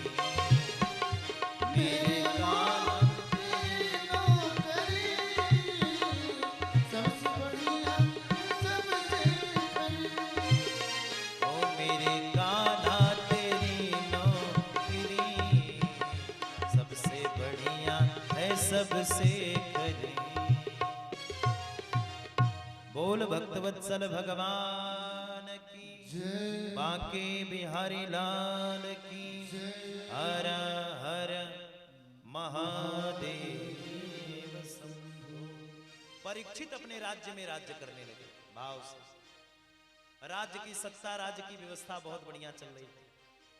परीक्षित एक बार अपने राज्य में निरीक्षण करने के लिए गए कि हमारी प्रजा जन कैसे प्रसन्न है, प्रजा सब खुश तो है, खुशहाल तो है। देखो, राजा का परम कर्तव्य है अपने प्रजा के बारे में भी सोचना, इसलिए राजा का परम कर्तव्य है प्रजा के बारे में सोचना। तो विचार कर रहे हैं और गए। जैसे ही गए तो क्या देखा, रास्ते में देखा एक गौ माता रंभा रही है, रो रही है जोर जोर से। उसके बगल में एक वृषभ है, बैल है। महाराज एक काला करलूठा पुरुष है जिसके विकराल रूप हैं, दोनों नेत्र हैं, और महाराज वो भी बड़े बड़े नेत्र हैं। हाथ में खंजर तलवार लिए उस गौ माता के 3 पग को काट दिया, 3 चरण को काट दिया, और चौथा चरण पर वार किया ही तब तक परीक्षित से रहा नहीं गया। दौड़ पड़े महाराज परीक्षित और आकर के तुरंत कहा, अरे मूर्ख तू है कौन, अरे दुष्ट परिचय तो बता। जैसे ही धनुष बाण लेकर के उद्धित हुए, दीन वद शरणाम गता, आकर के शरणों में गिर पड़ा। हे महाराज त्राहि माम, रक्षा करो रक्षा करो। परीक्षित ने कहा, मूर्ख तू है कौन? तो बोला, महाराज आपको पता नहीं, मेरा नाम कली है। और जैसे सतयुग त्रेता द्वापर अपने अपने युगों में रहे, वैसे अब मेरा समय आ गया, मैं कलियुग हूं, अब मुझे अपने राज्य में रहने दो। अरे दुष्ट, आया तू क्यों और किस लिए आया? अरे तुम्हें पता नहीं मैं परीक्षित हूं और मेरे रहते तुम आ नहीं सकते। बोले, नहीं महाराज क्षमा करो। अरे सतयुग रहा, द्वापर रहा, त्रेता रहा, मुझे भी तो शरण दो, अब मेरा युग आ गया। नहीं नहीं, तुम नहीं रह सकते, तुम्हारे बस की बात नहीं है, क्योंकि ये धर्मराज परीक्षित का राज्य है, इसलिए यहाँ कोई हिंसा नहीं होता, यहाँ कोई झूठ नहीं बोलता, कोई कपट नहीं होता, इसलिए तुम्हें सब बंद करना पड़ा। नहीं महाराज जगह दो, मैं भी रहना चाहता। परीक्षित बोले कि तुम्हारे अंदर अगर थोड़ा सा भी गुण होता तो मैं तुम्हें रहने के लिए व्यवस्था बना देता। बोला, महाराज बहुत बढ़िया गुण है, मेरे अंदर 1000 अवगुण है, क्योंकि दोष ही दोष है, लेकिन एक बहुत बढ़िया गुण है, जिस गुण को आप सुनोगे तो प्रसन्न हो जाओगे। परीक्षित बोले, कौन सा ऐसा गुण है बता। बोले, महाराज यत फलम नासति तपसा न योगेना समाधिना तत फलम लभते सम्यः कलौ केशनाथ कीर्तना। महाराज बड़े बड़े युगों में जो तपस्या करने से, जो समाधि लगाने से, धर्म शास्त्र उपनिषद का आचरण करने से जो फल प्राप्त होता था, वो मेरे कलयुग में महाराज हरि नाम केवलम। प्रभु का नाम स्मरण करते रहो, खाते पीते उठते सोते जागते बैठते, घर में द्वार में परिवार में समाज में खेत में खलिहान में जहां भी रहो, घर में झाड़ू लगाते समय भोजन बनाते समय जैसे भी रहो, नाम जप करते रहो।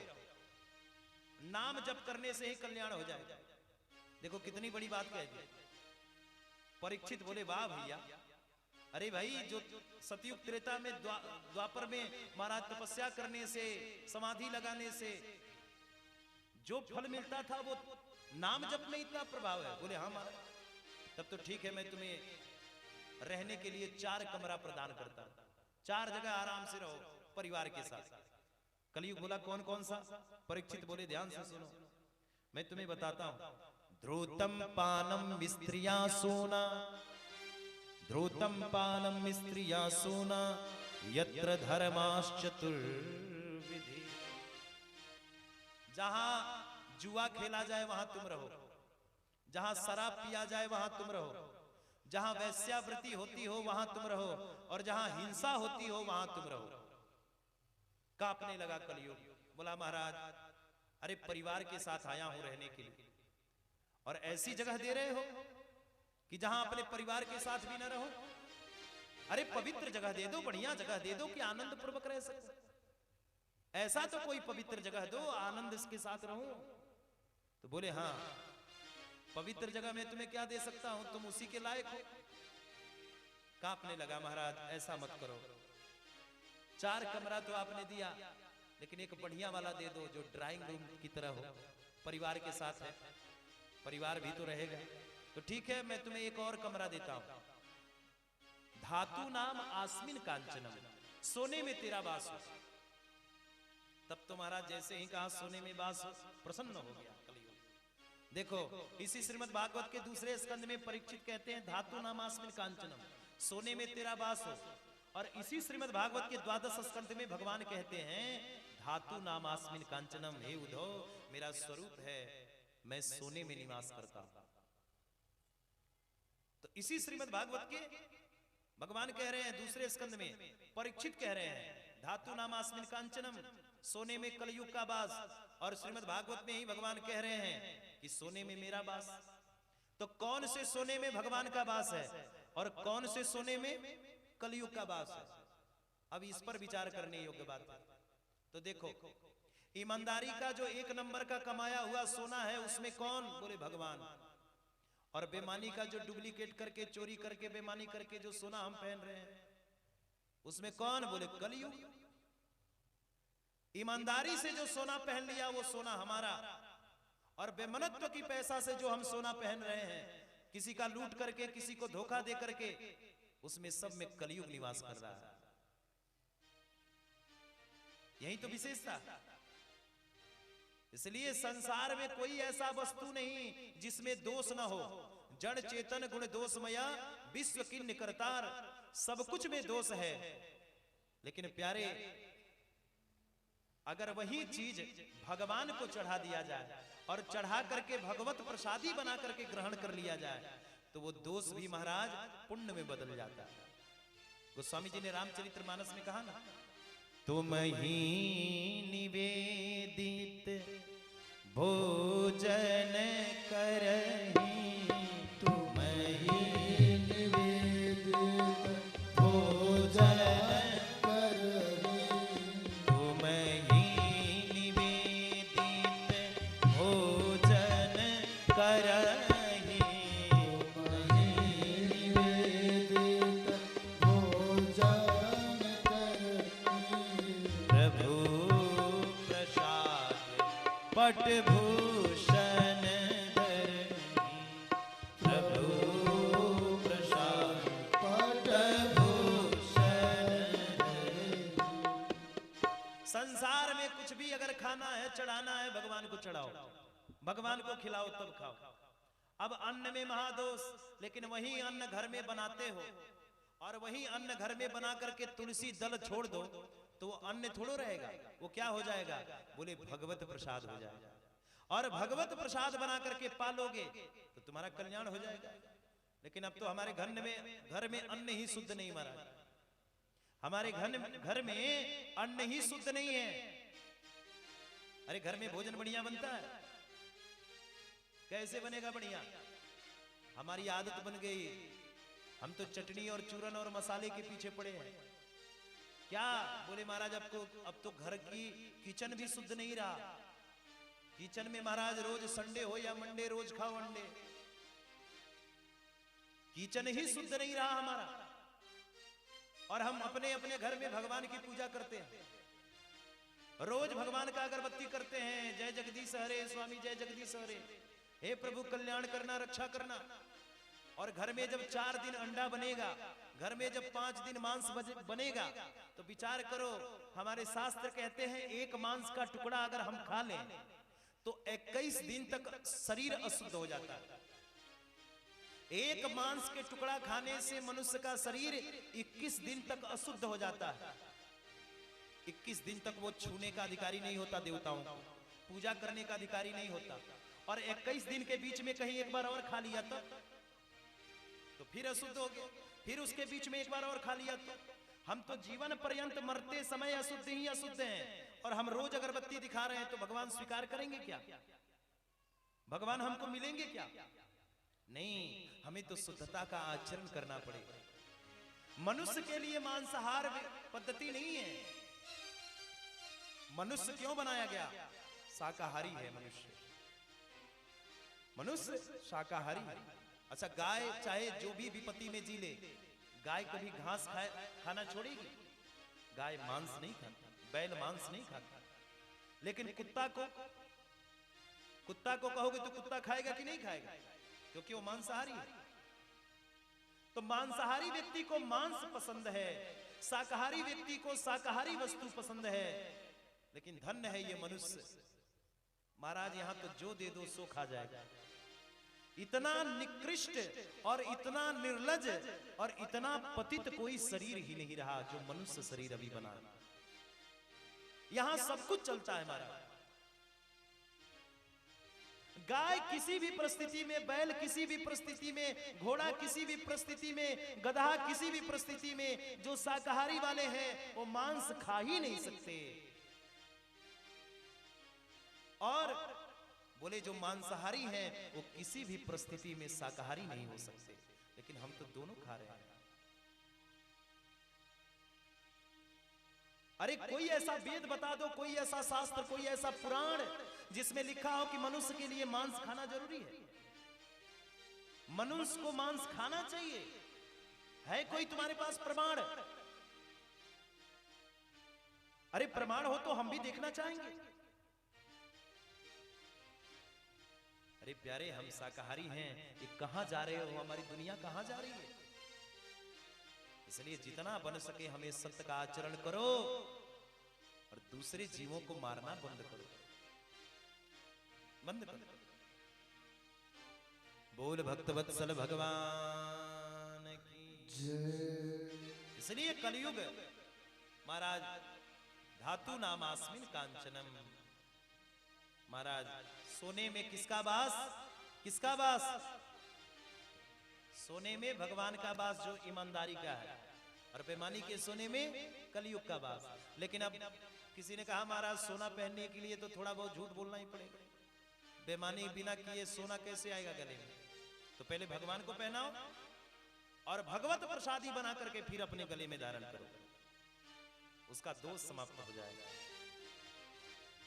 भगवत प्रसादी बना करके और फिर आप धारण कर सकते हो। तुम ही निवेदित भोजन करहि प्रभु प्रसाद पटभूषण धरे।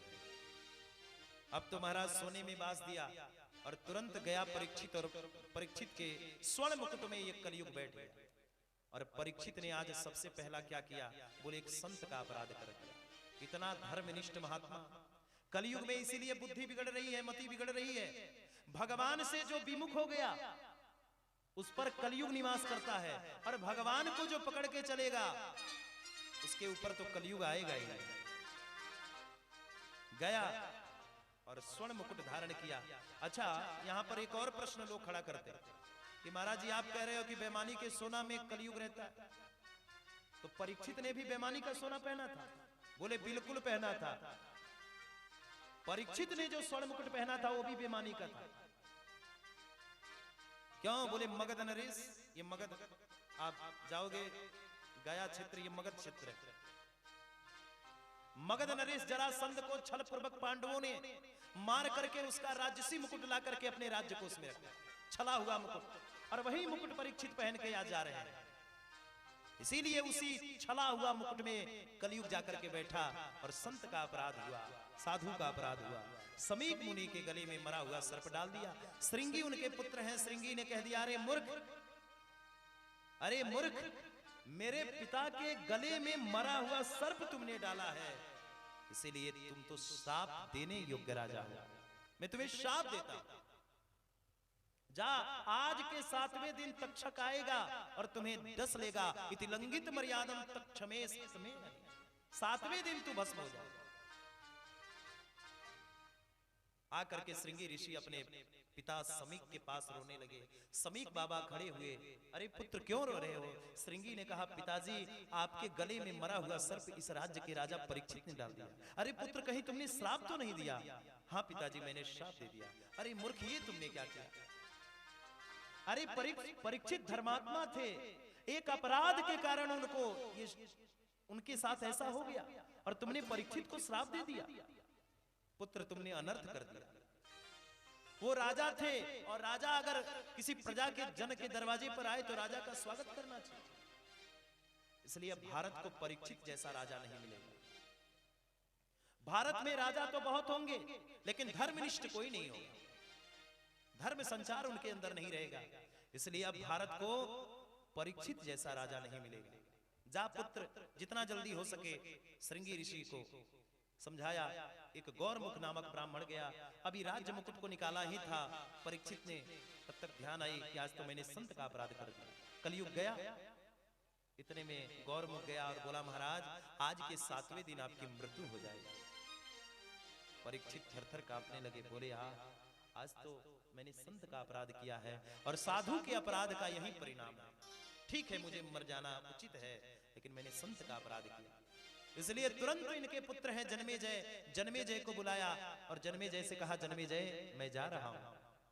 जन्मेजय को राज्य सत्ता दिया और जन्मेजय ने राज्य सत्ता लिया और निकल पड़े महाराज। तुरंत गए और जाकर के सबसे यही प्रश्न करते हैं महाराज म्रियमाणस्य किम कर्तव्यम, मरने वाले को क्या करना चाहिए। ध्यान से कथा सुनना। कह रहे हैं महाराज यही बताओ कि मरने वाले को क्या करना चाहिए। जिसकी 7 दिन में मृत्यु सुनिश्चित हो जाए उसे क्या करना चाहिए। म्रियमाणस्य किम कर्तव्यम। अरे भाई इस संसार में कोई ऐसा प्राणी नहीं जो मरने ना आया, सबको मरना है और सबको जाना भी है। लेकिन हम सब क्या करते हैं, बोले महाराज हमारे पास यही विशेषता है कि हम ये समझ लेते हैं कि हम मरने नहीं आए, हमको मरना नहीं। अरे भाई जब कबूतर होता है और कबूतर जब बिल्ली को देखता है तो आंखें मूंझ करके बैठ जाता है। कबूतर बिल्ली को देख करके आंखें बंद कर लेता है, मूंझ लेता है, और वो मूर्ख कबूतर को ये पता नहीं चलता कि वो बिल्ली उसे देख रही है। उसी प्रकार से मौत हमारे पल पल भटक रहा है, हर एक क्षण मौत हमारे पीछा कर रहा है, कब हमको ग्रास बना ले। लेकिन प्यारे हम भी मौत को भूल बैठे हैं, हमें भी मौत पता नहीं, लेकिन मौत कब किसके साथ आ जाए, कहां आ जाए ये कोई नहीं जानता। अरे मान मेरा कहना अरे नहीं तो पछताएगा, अरे मान मेरा कहना अरे नहीं तो पछताएगा।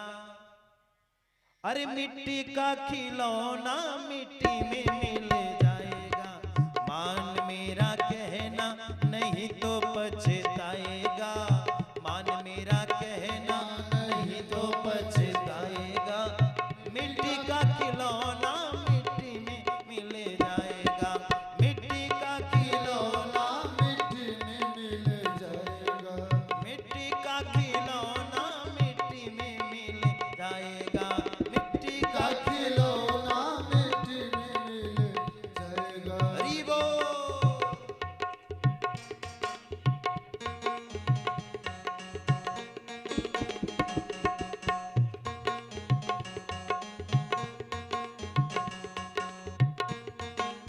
एक संत ने बड़ी सुन क्या करता है बेटा, बेटा क्या करता। अरे बेटा तो एक दिन पड़ोसी बन जाएगा, बेटा तो एक दिन पड़ोसी बन। शंकर भगवान आए और शंकर भगवान ने जब आकर के ब्रह्मा जी से कहा बोलो ब्रह्मदेव क्या बात है। ब्रह्मा जी ने कहा भोलेनाथ आप सृष्टि की रचना करें। भोलेनाथ ने इस सृष्टि में भूत प्रेतों की रचना प्रारंभ कर दी। इतने भूत प्रेत प्रकट कर दिए कि ब्रह्मा जी को भाग के आना पड़ा, बाबा ऐसे सृष्टि नहीं चाहिए। अरे सृष्टि में मनुष्यों की भी तो रचना होनी चाहिए, भूत प्रेतों की रचना ठीक नहीं है, बंद करो ऐसी रचना नहीं चाहिए। तब जाकर के ब्रह्मा जी ने 10 ऋषियों को प्रकट किया, अत्रि भृगु वशिष्ठ आदि।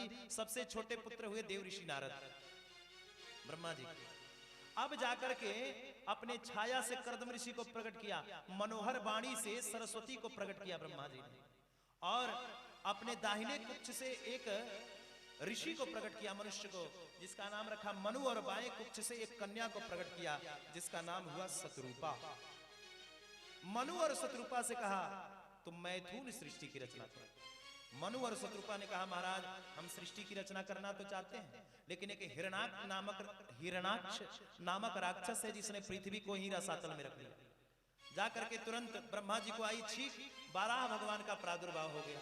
बोल बाराह भगवान की जय। बाराह भगवान ने जाकर के और हिरणाक्ष का उद्धार किया, पृथ्वी को ला करके स्थापित किया, और मनु और शत्रुपा ने इस पृथ्वी पर सृष्टि का विस्तार किया। इस पृथ्वी पर सृष्टि का विस्तार किया मनु और शत्रुपा ने मिलकर। सबसे पहले इस पृथ्वी पर क्या बोले महाराज, 3 कन्याओं को जन्म दिया, आकृति, देवहूति और प्रसूति। 2 पुत्र को जन्म दिया, उत्तानपाद और तथा प्रियव्रत। आकृति का विवाह रुचि नाम के प्रजापति के साथ हुआ। क्यों? बोले बेटी से जो बेटा होगा उस पर मेरा अधिकार होगा। इनके घर साक्षात यज्ञ नारायण भगवान का प्रादुर्भाव हुआ। बोले यज्ञ भगवान की जय। दक्षिणा नाम की कन्या के साथ यज्ञ भगवान का विवाह हुआ। यज्ञ पत्नी दक्षिणा, पंडित लोग पूजा करवाते हैं, क्या बोलते हैं? पत्रम समर्प्यामि, पुष्पम समर्प्यामि, बाद में कहेंगे दक्षिणाम समर्प्यामि, दक्षिणा चढ़ाओ। यज्ञ पत्नी ही दक्षिणा है, इसलिए अगर दक्षिणा नहीं तो यज्ञ पूरा नहीं। दक्षिणा क्या है? बोले यज्ञ भगवान के पत्नी का नाम ही दक्षिणा है। तो दक्षिणा नाम की कन्या के साथ यज्ञ भगवान का विवाह हुआ। अब महाराज छोटी बीच वाली पुत्री है देवहूति। देवहूति का विवाह हुआ करदम बाबा के साथ। करदम बाबा के यहाँ भी एक संतति का जन्म हुआ। करदम बाबा के घर भी एक संतति का जन्म हुआ, जिसका नाम हुआ महाराज बड़े ही प्रसिद्ध और भगवत अवतार, जिसको हम कपिल भगवान कहते हैं। कपिल भगवान का प्रादुर्भाव हुआ, जिन्होंने सांख्य शास्त्र का दिव्य उपदेश दिया। अब महाराज सबसे छोटे कन्या है जिसका नाम है प्रसूति। प्रसूति का विवाह हुआ भोलेनाथ के साथ। प्रसूति का विवाह हुआ प्रजापति दक्ष के साथ। दक्ष की 13 के साथ ब्याही। 14 नंबर की कन्या हुई जिसका नाम है स्वाहा। स्वाहा का विवाह हुआ महाराज, स्वाहा का विवाह हुआ अग्नि भगवान के साथ। अग्नि भगवान के पत्नी का नाम स्वाहा। बिना स्वाहा के अग्नि भगवान को स्वीकार नहीं करते। 15 नंबर की कन्या हुई जिसका नाम हुआ स्वधा।